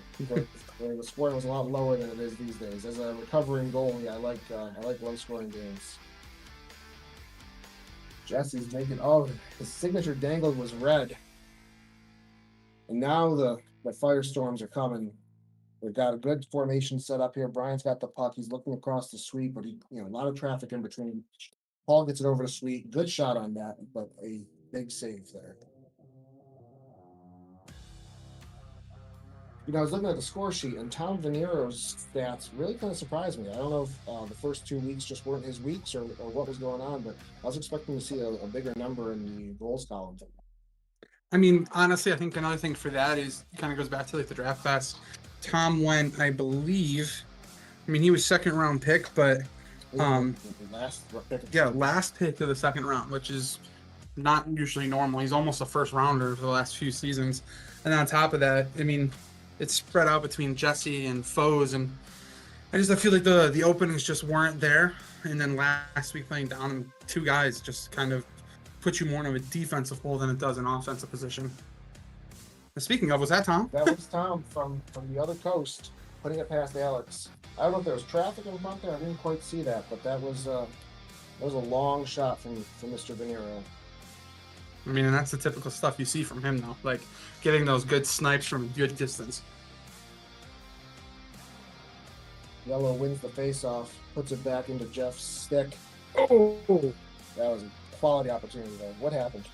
That's a beautiful, like, normal Sweet chemistry play where Sweet just knows where people are, and just behind the back backhand pass to Bill right on the back door, and Bill just couldn't get the tap in. This is a matchup that I'm looking forward to with Sweeting and Foes right there.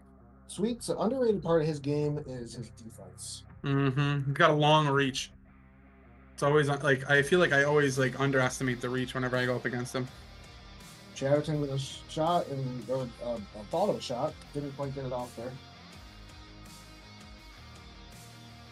Sweeting's looking to run a play here, but gets disrupted early.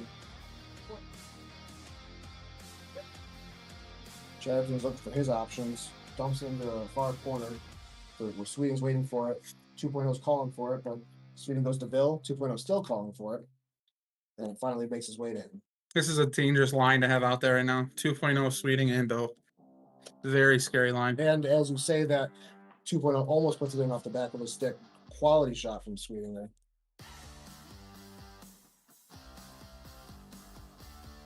Got a wallet over there in the corner right next to Sweet. It looks like a wallet on the ground over there and some money. It certainly does. I think somebody must have got their pocket picked.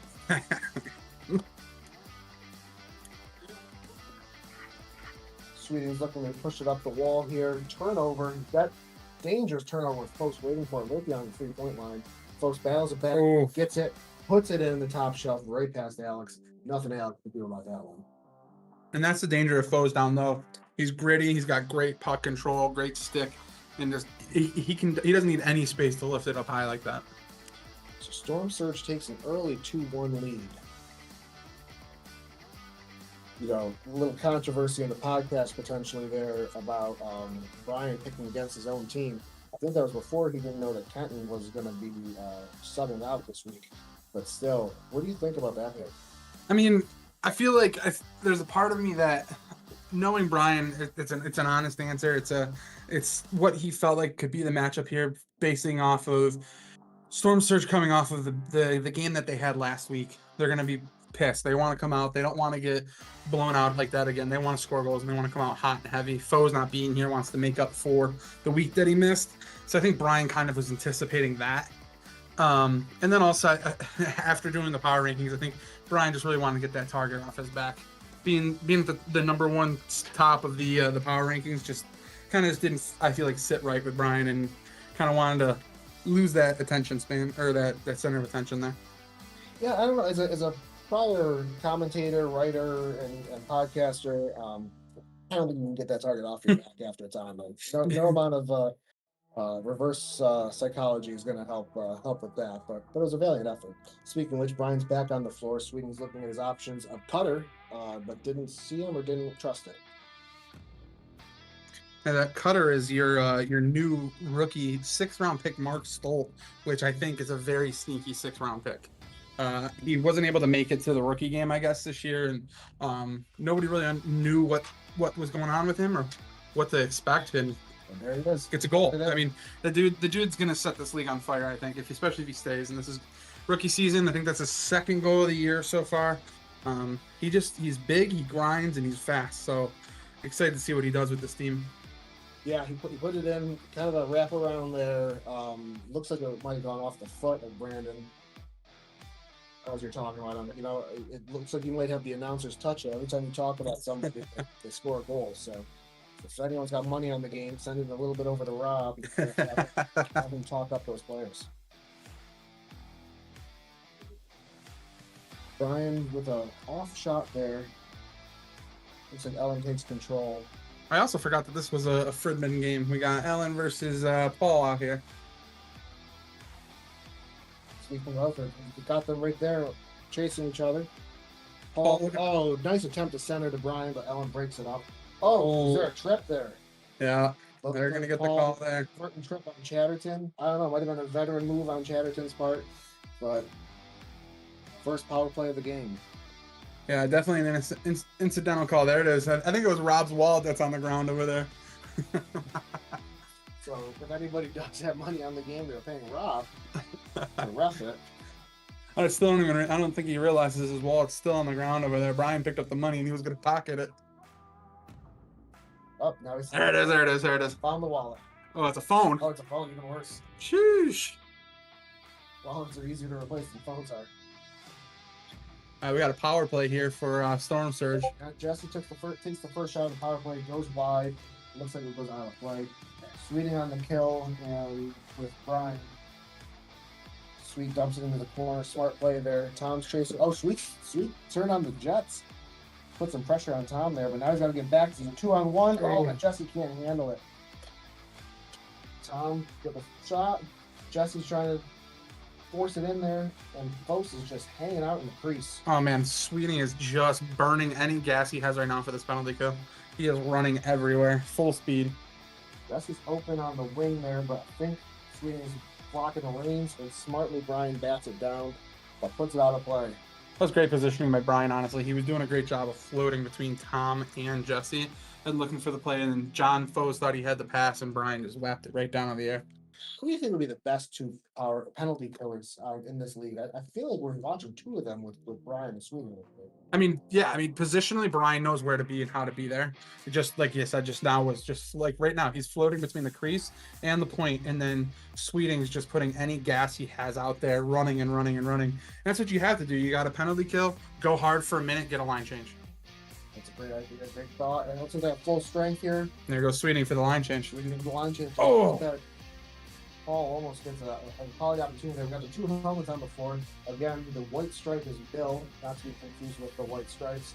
So he throws a shot a little wide here as Paul, the other one with the helmet, goes. Oh, turnover 2.0 in the middle. Dangles, can't finish. That's what I would say. A little bit too much. A little bit too much. If he would have taken a shot after the first dangle, he already had Brandon down on his side, but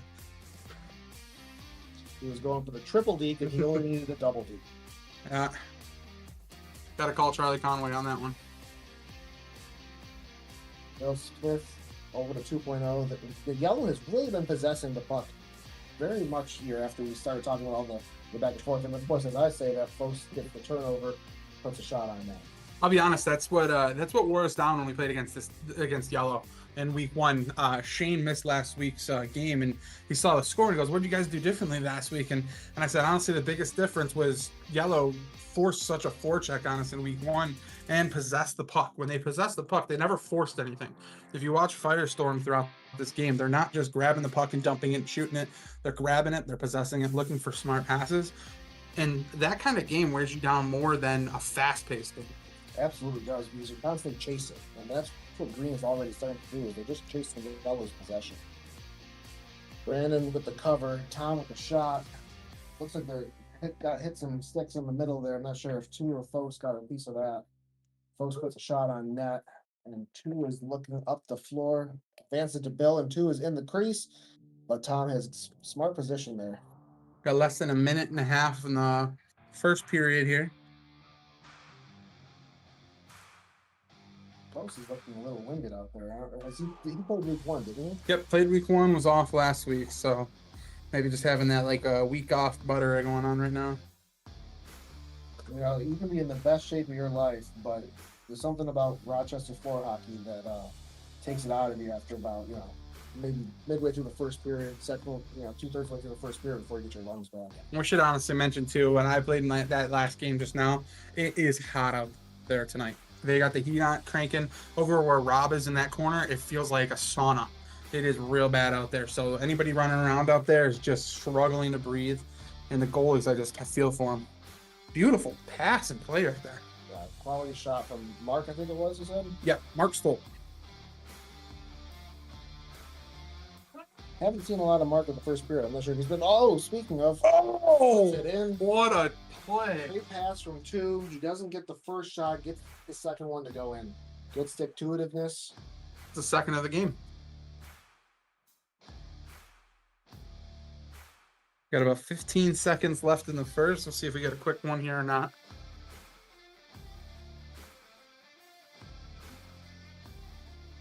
Mark dumps it in. Looking maybe to just kill a little bit of clock. But anyone who's played a season or 2 in the league knows 4 seconds, 3 seconds, plenty of time to score a goal in this league. And we end the first period 3-2. Storm Surge trailing. Well, I mean, I wouldn't say I'm shocked by this game. I expected a close game. I feel like I'm expecting more of a high-scoring game. I think it's definitely going to be a double-digit game, personally. But it's off to a great pace. Again, the heat's going to affect people. They're going to get hot out there. But just the play style of these two teams is exciting. I'm also excited to see how Storm Surge paces this game, because I watched Storm Surge week 1 against Dan Hawk's team, that Tremblements, or whatever, if I said that right. And I feel like they came out in that game like a Storm Surge, powerful. They put on the pressure, but Dan's team just kind of like weathered the storm and pushed through. So I'm excited to see. Now they're playing from behind after the first period, only 1. And as you know, Rfhl 1 goal means absolutely nothing. It means nothing in the league, and it means nothing when you're against John Foss. Exactly. John Foss sneezes and he scores 3 goals. So, you've got Tom Venera out there, you've got Jesse Trito, John Chatterton. They can all score in bunches. And Dan and Ellen are no slouches. So I'm looking forward to the second period. I think you're right. I think it might be a game of attrition, because I said at the beginning of the game, Alex played very well in the third game, the 8:30 game, but he did face over 70 shots. He had 30 saves in the third period alone. And so I'm concerned about him. If Firestorms can keep him clean, keep the crease clean, keep him standing upright, or if the Storm Surge is able to work him a little bit, then there might be some more goals coming. Agreed. I feel like Firestorms just got to do what they do as far as controlling the pace of this game. If they keep that possession game going that they had in the first, I think this game can be completely controlled from here on out. But it's all about who's going to score the next goal and who's going to keep scoring, because right now, 3-2, this game could just blow up right now.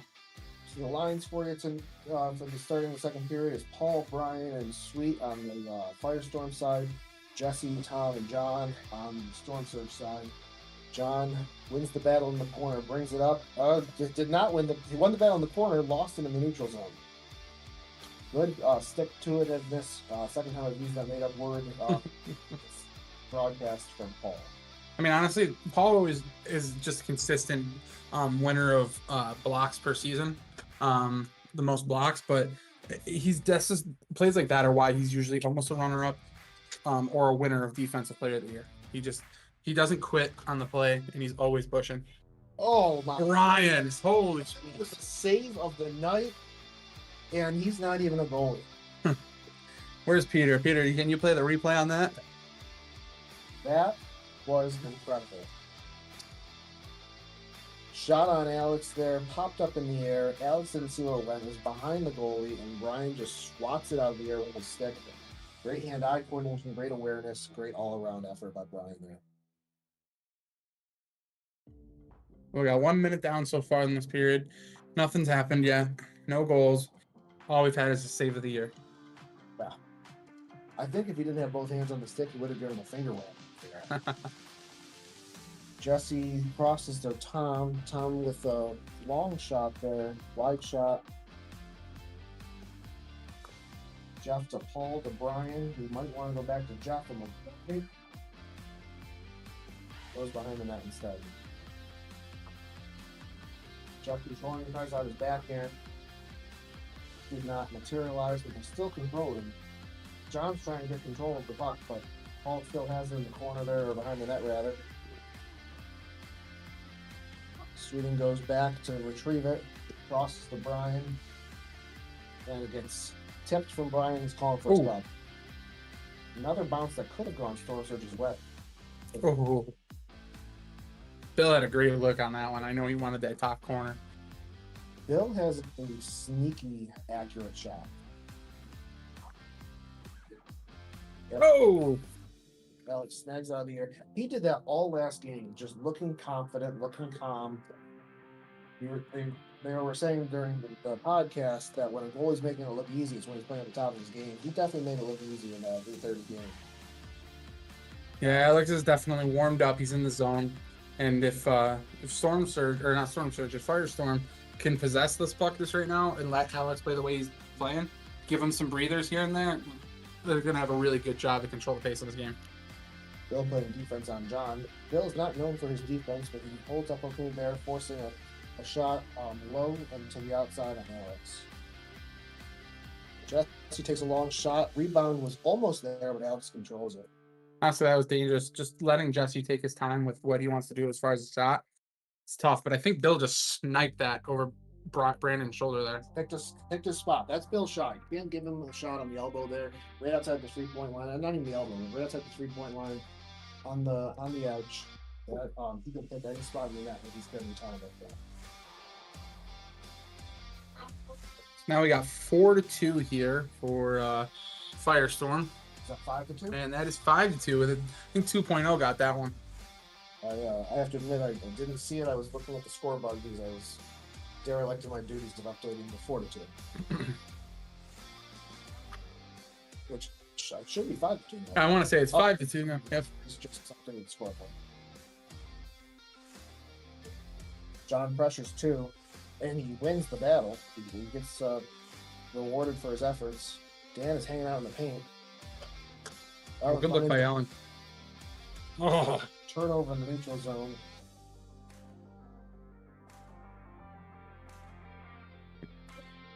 Ellen's just winning that battle against 2.0 right now. Yeah, she's really going at him there. And but the thing I love about 2 is that he always seems to know like the right position. Yeah. He's not quiet about it. Oh. Great crossing attempt to Bill. Did not materialize, but 2 and Ellen are still going at it. 2 dumps it in the corner. Bill gives chase. Mark needs the puck there.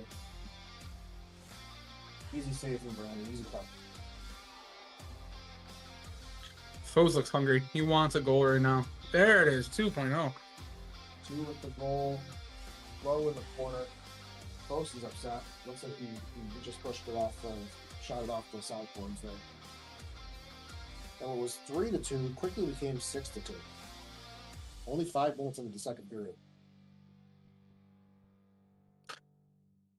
Yeah, right now Storm Surge has got to find something to kind of change the pace of the game a little bit. Even if it's just one goal, you want to take the pressure off Brandon right now. Get a goal, put the pressure on, keep the puck moving, and don't let Firestorm possess. There's a lot of this quick snap, snap, snap, pass, pass, shoot, shoot coming from Storm Surge, and they're just losing possession. Breakaway goal by Paul there. Nothing Brandon can do about that.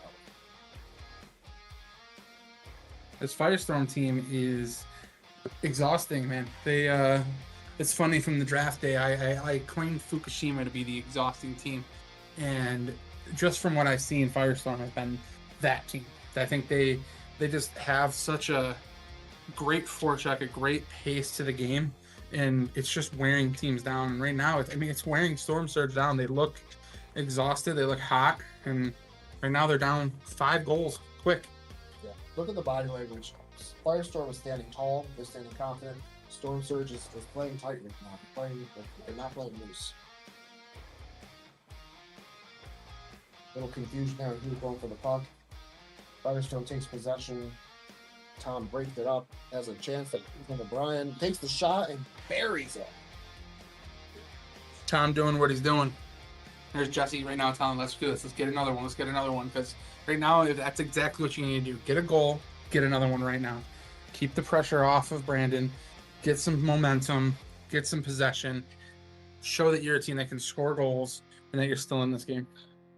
Got 2 on Tom in the corner there. John's wide open, but he turns it over. Good Reese D gets by his Tom. hands there. I think he really wants to work on that backhand. Not work on it like he needs to improve it. I think he wants to show it off. Typical Paul getting a nice block over there on Jesse.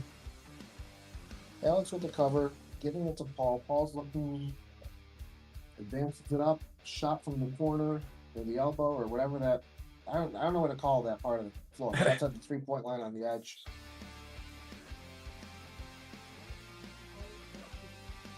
Maybe an inadvertent whistle there, not much. Yeah, I think they thought Brandon had it. I don't know who our other ref is tonight. It's K-Flo, it looks like, down there. I think that's who it was. Blocked by Sweet. Gets rewarded with the pass. Sees the cutter. Can't quite make it. Oh, no. Tom went to clear the puck and turn around and put it in his own net. He is not happy about that one.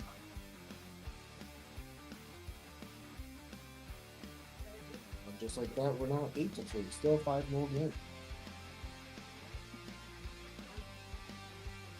We talk about that last goal. I think there was some confusion on it, but Yeah, I think Tom was just trying to get it out of the way. He was battling, I think it looked like with Sweet in between his legs, and he got possession for a second. It looked like he just wanted to clear it to the corner or clear it out of the zone, and I think he just lost track of where he was exactly. Sweet all alone in front. You know, Dan tries to put some pressure on him, but it was a little too late, and he puts another one in on Brandon. You can't leave Sweet alone in front of the net. Yeah, I know Dan came, but it was a little too late on that. Yep.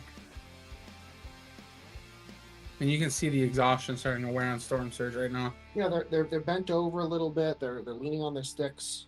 You know, the body language, the facial expressions. They're definitely frustrated with it. But it doesn't look like Firestorm's got any intent of letting that. Bill advances it down to Mark. Mark puts a shot just wide of the net. John passing to Tom. This is a good line from Storm Surge here. Dan, Tom, and John. I like to see anytime Tom is on the line at the same time. I think that's noteworthy. Yeah, you got those two out there. You know you can shoot from anywhere. And then you got Dan who can constantly keep the pressure in the forecheck, allowing great opportunities. Bill was leaking out there. He had a little bit of cherry picking, but I thought he was going to get rewarded for it. Dan. Jeff tries to give it to Bill in the crease. Mark from the long shot. Brother fights it off. But Jeff retains possession. Sweet. I'm sorry. I don't know why I keep calling him Jack. Commish. The commish. Close with a sweet pass over to Tom. Tom with the shot. Alex fights it off. Good battle by Mark against Dan there. Ooh, Foes with his signature churn and shoot. As a goalie, those ones always mess with me because I would always expect them to at least elevate, but a lot of them just stay right on the floor and they fly. They fly and it's that quick release. Like I'm expecting another 3-4 inches of drag, and it just flicks it right off the stick. Sweet with another attempt at the backhand. Allen gives him chase. Battle for the puck up against the boards here. Uh-oh, Bill alone. Bill alone in that spot that he loves, but Oh, here comes Foes. Foes. Great save by Alex. Oh, with the second effort, puts it in.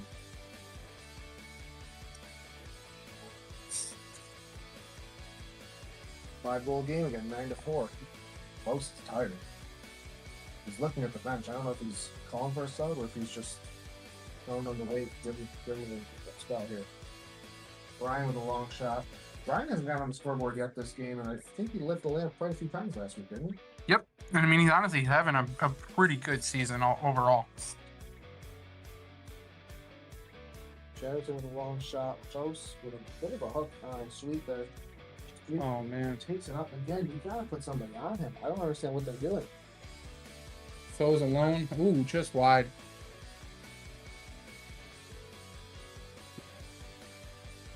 Brian sees it. Here's Brian's opportunity. Ooh. Good position by Brandon. Way to not let up the rebound there. Storm Surge is controlled a little bit here. As I say that, Brian's got the puck behind the net. Looks to two back to Brian. Oh no. Turnover to folks in the neutral zone. Folks just can't find it right now. Alex is cutting those angles out. Yeah. He's making it look easy.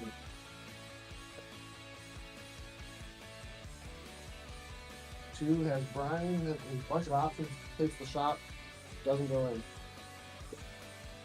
Blocks John's shot. Chatterton regroups, takes it behind the net. Tries to take it behind the net. Now he takes it behind the net. He's got Jesse and he's got Fos battling in front. Two puts it off the backboard, and unlike the old Y, there are still some, or like the old Y, there are still some idiosyncrasies to this gym, and that is one of them. That back wall under that backboard, though, so far this season, I think there's been 1 goal per week. I could be wrong about that. When I say by Brandon, it's been 1 goal per week that the puck is bounced off of that back wall, over the net, and then into the net. Yep. Shane Humphrey scored a goal like that in our game. And I think it happened this week. Folks, nice move from Jesse, but he just could not keep it. Good defense by two, pushes up the palm. He's got Brian lurking. Two is going post to post back in the corner there. Brian battling in front, but Brandon with good position and a good save.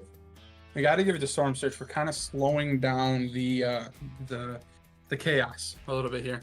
Firestorm's still doing a pretty good job of possessing, but I feel like Storm Surge has kind of slowed down the goals and have put their own pressure on themselves. Foes with a few opportunities to get some goals here, but Alex again is just having a great game. He's right now averaging 2 goals per period, and we're coming down to a minute left in this, just about a minute left in this period. Most of the 2-on-1 pass to John. John puts it past Alex. As you know what, as my streak keeps going, and I talk about a player and something goes wrong or something goes for them. I was talking Alex up, and unfortunately Alex got burned there. Oh, nothing else to do. Perfect shot, perfect pass rather from Fos right to John. John had time, nobody on him. Easy shot for a bet like that. Paul has it behind the net. Is putting a little bit of pressure on him. He puts it down to 2 in the corner, in his own corner. Brings it up, has 2 on him, 3 on him, doesn't care. Tries to force it through. Fos gets the turnover of a shot, but does not go on that. Again, that's Foes' probably 4th or 5th opportunity this period where he's had a borderline breakaway and has not been able to capitalize. I'm sorry, he did put that in net. Goalie. Tom with a long shot. Alex puts up the rebound. Fos put it in the net. It's turning into a game right now. Again, like I said, Storm Surge kind of weathered the storm for a bit there. Slowed down Firestorm, and now it's a 3-goal game, 6-9 with 10 seconds left. Paul trying to get a quick goal at the end of the period here. Not going to happen.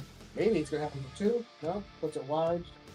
And that's the end of the second period with the Storm Surge trailing 6-9. Well, Bob, Firestorm came out in that period very hot, putting on tons of pressure, jumped up in the score. They were up by easily 6 goals there for a minute. And all of a sudden, things kind of started to shift a little bit near the end of that period. What do you think? Do you think Alex is starting to get tired? Do you think Firestorm's starting to get tired? Or do you think Storm Surge is just kind of feeding the energy and they don't want to lose again? I'm not a big believer in momentum when it comes to sports, but I think Storm Surge is starting to feel the momentum. I think maybe it's momentum. Maybe they're just starting to find their groove here a little bit with John and Tom working together there. But there were a couple of goals there at the end between Tom and John where they found the right passes or they were the right rebounds in the right position after the other guy's shot. And, like I said earlier, with those 2 guys on the floor, there's no gap that's insurmountable. So we'll see if they can close this 3-goal gap here in the third. What do you think Storm Surge needs to do in this third period to come out on top? They got this is such a trite thing or cliche thing to say. They got to play their game. I think you're right. I think Yellow is really controlling the puck. They're playing their game. The forecheck has been strong, but when Storm Surge was closing the gap there, they were forcing the turnovers.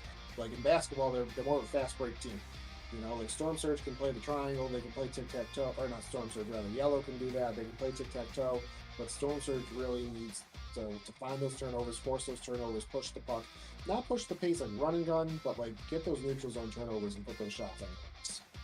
I can't agree with you more. I think as long as Storm Surge can find a way to reverse the possession and put it in their hands, this could definitely be a very exciting third period, which could end up turning into an overtime period. And like I said, I expected this to be a double-digit game on both sides, and we're 1 goal away from Firestorm to be in double digits, 4 goals away from Storm Surge from being over there. So between these two teams, I'm excited to see how this game's going to roll out, and let's run it out. Not quite sure what happened there, but Firestorms had the puck, and it looked like Marcus was trying to run Ellen over. Tom with a quick shot. John with the rebound. Oh, yeah, it spikes off. Maybe off the stick there, I look like.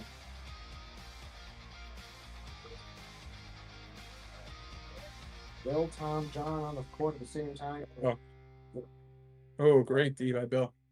Good D by Bill. As I said earlier in the game, he's not known for his defense. John's got the puck on the 3-point line. Trying to cross it to Ellen, but Jeff saw that coming a mile away. There's the windmill. Landing with the gratuitous windmill after the save. So I was saying, with John and Tom and Bill on the court at the same time, this is like season 3 all over again.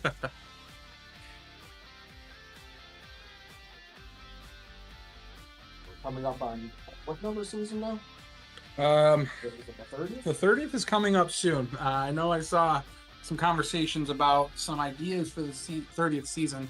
I know we had the 25th season probably 2 or 3 seasons ago. So I want to say we're probably on season 28 by now. Infamous quarter quell. Now, so far what I'm seeing is exactly what I don't think Storm Surge wants to do. There's been a lot of situations where they're just kind of dumping the puck. They're not looking for the open man, and they're just kind of throwing it up the wall, while all 3 of them are down low on their defensive side, and that's just turning into a turnover and letting Firestorm possess the puck and come down here and try and make a play. Yeah, I agree with you. Firestorm was really just in the puck that last possession very well. Storm Surge has it. Let's see what they do with it now. Tom's got it. He puts a quick shot on that, and it turns into a turnover. But yeah, I think you're right. It's not just dumping into the corner, but even the quick shots. I mean, it worked for them in the second period a little bit, so maybe I shouldn't criticize, but they're doing a lot of long shots and looking for rebounds or looking to scoop on past Alex. Yeah, I mean, that shot almost worked for them. I mean, Tom at least had the patience to wait to see Jesse get in front of the net, but I mean, again, right now, throwing it in the corner, hoping that, and no one's even down there. Jesse's not even down there to fight for that and get that battle. So, I mean, and now Paul's got an opportunity to try and take a lead. Yeah, Paul and Sweet down there. 2.0 looks like he wants the cup, but Jesse's in good position. Well, the puck finds Sweet 2.0 anyway. Puts a shot a little high. Sweet finds 2 again. That looked high. He bats it in, but it looked like it could have been a little high. That was over Brandon's head. That had to be a little high.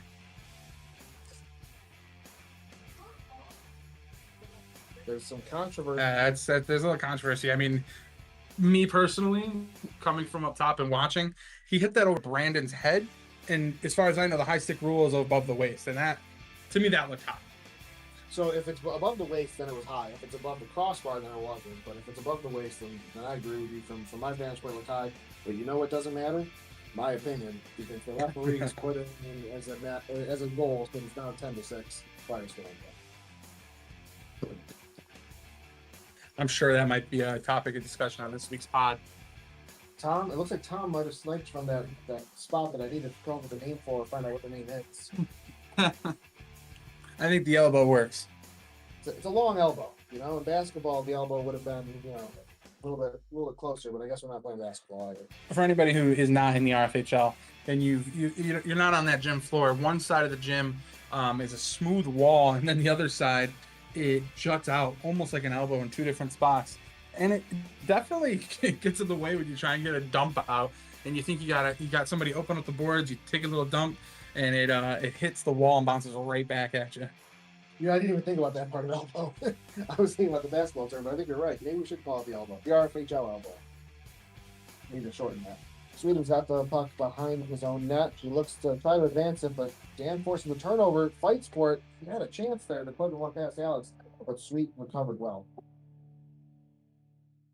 Sweet throws it over to Paul. Paul bounces it off the post. Sweet chases it down, but Post is getting chased, and he almost forces a dangerous turnover in the crease.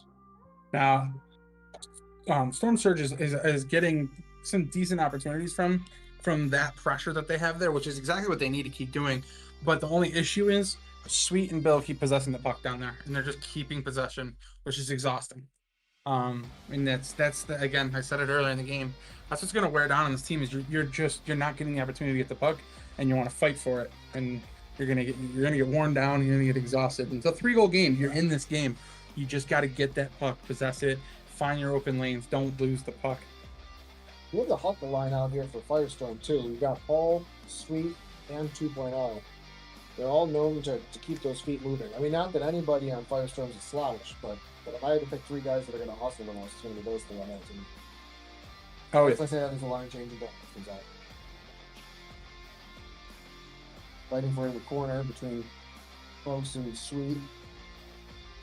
Folks wins the battle, but Sweet gives chase.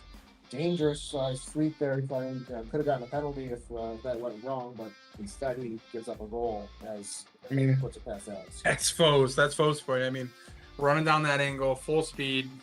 If there's anybody in this league that can shoot while running full speed that accurate, it's Foes. Yeah. And just like that, we have a 2-goal game. Body language seems to be shifting a little bit here. It seems like Firestorm is playing a little bit tighter now.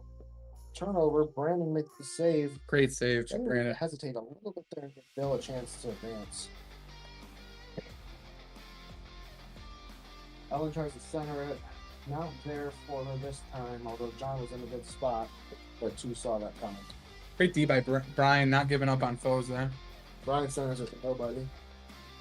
Bill passes back to 2. 2 has a step, and he puts it past Brandon. That's a great shot by 2. Great individual effort. Pulling that puck off the wall, getting away from Ellen, getting some space, and just ripping a beautiful shot there. Yeah, I think the earlier shot, he should have waited a second for Bill, but that shot is definitely his. And maybe he heard me and he said, "You know what, Bob? Wouldn't you know? You're standing up there commentating and I'm playing." He's got the puck again. Jesse trying to put a little bit of pressure on, but 2 with a great cross-court pass to Bill. Bill is looking for Brian, but Ellen's got a good spot on him. I didn't see that. Did that go in off the butt or something? I'm assuming so. I think Bill just had a weird angle, threw it at the net, just to throw it at the net, and found its way in. Just like that, a 2-goal game is now a 4-goal game. But it is RFHL. They're still in this game. I mean, we all know, especially goalie wise, 4 goals doesn't mean anything. No, it certainly doesn't. Especially like we said with folks in Canada on the other side. 2 with a good chance there, but Brandon with a good spot, good position, good glove. Speaking of Foes, right now he's not on the floor, and I think it's from playing. Oh my God, Jesse with it. Oh my God. Alex looks upset, but I don't know why he's upset. Maybe he's upset that he didn't have defense there, but I don't think anybody could have stopped that goal. I need to go tomorrow morning, first thing in the morning, or even tonight, clip that. That is the clip of the week, in my opinion. Well, it's either that or Brian's save was phenomenal, but Jesse just single-handedly bobbing and weaving, spinning through the line, and just what a beautiful goal. Yeah, I mean, Alex can be upset because he let that in, but I think if anything, he should be tipping his hat to Jesse. That was a glorious goal. Let's see if I think it's strike twice, but Jesse takes the longer shot this time and goes wide. Some neutral zone turnovers here. So what I was saying there is Foes is currently on the bench right now, and after playing a season with Foes and being in positions where you're down in the game, he's probably taking a rest, and he's gonna come out and he's gonna finish the game. The next change right now, Dan just came out. The next line change is gonna be Foes, in my opinion. I think here he comes, and he's either gonna finish the game or he's gonna play a long one, and he's gonna go very hard. So this is gonna be an exciting 6 minutes here. Brian with a good block, but that could have been a deadly shot with close right off the bench. While you're saying that, Ellen had a great turnover, or great steal in advancing the puck, but did not amount to anything for Storm Surge at this point in time. So speaking of foes finishing the game, we've got almost about 5:40 left in the third period here. 12-9 score, favoring the Firestorm. 3-goal game here. Storm Surge. Oh, Tom. It over in the crease. Jeff or Sweet just made him pay. Tom is not going to be happy with how tonight's playing out. He's had some great goals, but he's just had some simple mistakes that Tom doesn't make. Just Yeah, give Jeff some credit there, though. He did kind of put pressure on when Tom wasn't expecting it. But you're right. He's got to control. He's got to possess the puck, control the puck, and you're right in front of your own net. look at foes going in the battle with Sweeting and Paul. Is that a full? Okay, hold on. That's going to be a Things penalty. happened. First of all, Foes had a cross-court backhand, and then it looks like Mark, the rookie, shoved Tom. And I'm not sure what the. It seems like the penalty call should be on Mark, but Yeah, Mark. there's some conversation down there, and I'm only seeing 2 on each team. Okay, John comes out for Green. John Yep. comes out for Storm Surge. Yeah, that's both rookies getting penalties. There's a rookie in 8:30 game, rookie in this game getting penalties. They're just kind of learning the. Oh my goodness! That was a quality play, quality shot. Tom's a little upset, it looks like. I think he doesn't like that shove. And he's still playing with a little bit of a chip on his shoulder. Maybe it's the shove, maybe it's the way he's been playing. Here comes Tom. Opportunity, Oh. 2 on none, and just doesn't get all of that. Tom wants that. He wanted that goal so bad. So speaking of penalty kills, I said that Brian and Fleet might be the best duo, but Paul and Sweet probably aren't too bad of a duo themselves. I'll be honest. If you had Brian and Paul out there, that's also deadly. Because I mean, you got Paul who can block the shots, and Brian who can be positionally sound. I mean, Sweet's just got those legs. So Sweet doesn't stop moving. So that'll help you on any penalty kill. Speaking of, he dumps it and chases it. Long shot, maybe a desperation shot from Foes there. Alex with the save. We're under 4 minutes left in the third. Storm Surge just putting some pressure on with the penalty here. Tom's got another chance. He had John wide open on the doorstep. Still got John wide open on the doorstep, and he still tries to put another shot past Alex. It's blocked by Paul. Sweet turns around and shoots, and we're now at full strength. Here comes Mark off the bench. Tom just trying to get that shot there. Paul just took a ripper. Paul with one of his many blocks. That one looks like it hurt a little more than most. I mean, Tom's shot is not a soft shot by any means. No, I think he was in the running on the Discord channel on one of the hardest shots in the league in terms of not something that you don't want to take a block on. John and Sweet battling in the crease. Sweet calls for it behind the net. He sees Bill at the top of the arc here. Gets it to him. Bill's got Mark at the other end. 3 minutes left. Bill looking to try to dump it down into Sweet's zone. Sweet has it. Sees Bill in the goal. Oh. Had Bill wide open in the crease. And Bill got it anyways. Bill said that was too close for me. I need to be a little further. There's my goals. Back to a 5-goal game, 14-9, Firestorm. I think there was a timeout called here. Maybe. It'd be a smart Nope. timeout if it was, but Thought I heard a timeout. Don't mind Kurt out there just trying to get some candid shots of the RFHL. wow, Mark was battling off 2 players, John and John. Or no, not Mark, I'm sorry, 2.0, battling 2 players, and still puts it past Brandon. I think at this point, Firestone is just kind of putting the nail in the coffin on this one. Yeah, I've seen folks do some incredible things, but this one feels a little out of reach to me. 2 minutes left. Firestorm is not letting up. Storm Surge is still playing hard too. I think everyone's still playing like anything can still happen there. I mean, I just for my personal satisfaction, I'd love to see Storm Surge get one more to make my prediction of double digits on both teams true, but we'll see what happens here. We got about a minute and a half left here. Well, here's Jesse, who's got an opportunity to make. Oh, Jesse, Oh, what a play! What a pass, Jesse to Fos. I thought he was going to take it the whole way. I didn't see Foes cutting. That was great vision by Jesse. Great cut by Foes. Nope. And speak of the devil, there's the double digits, 25 goal game.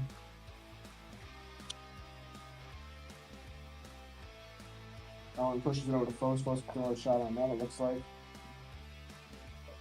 Foes and Brian going at it. This is the part of the game when you don't want to do anything stupid. You know, we all need to go to work the next day, or at least most of us do. I'm still unemployed. But, you know, most of us have to go to work the next day. You don't want to pay your deductible and health insurance. You know, let's not get hurt. Let's not do anything too stupid toward the end of the game here. 2.0 trying to set a pick on Allen.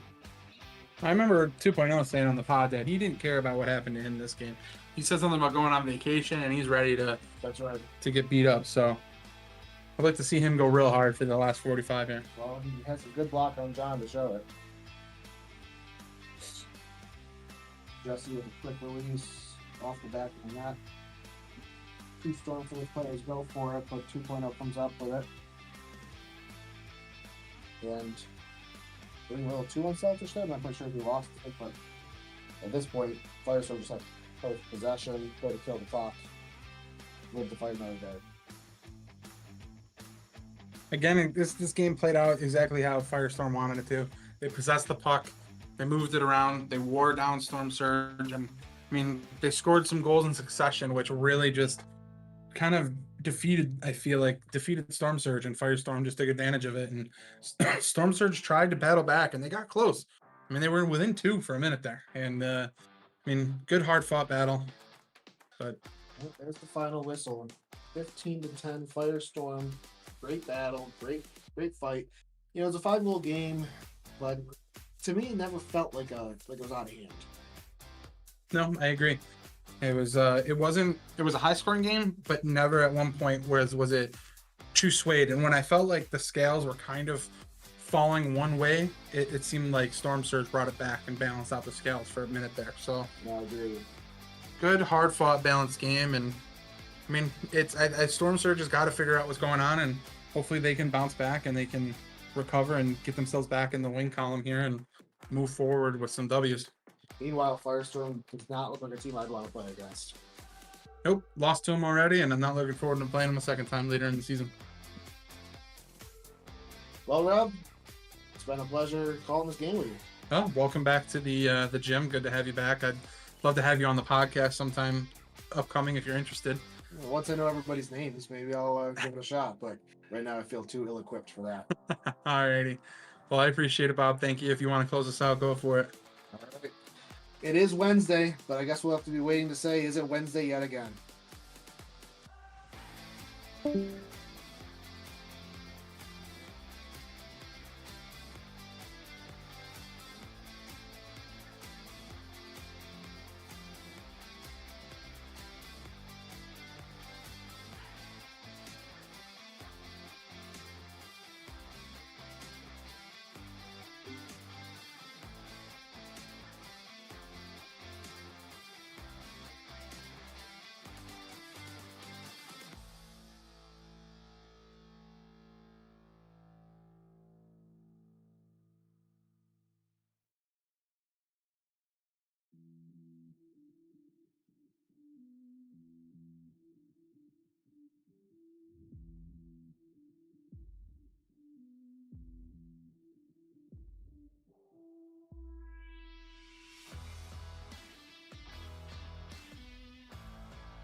Double Ganondorf.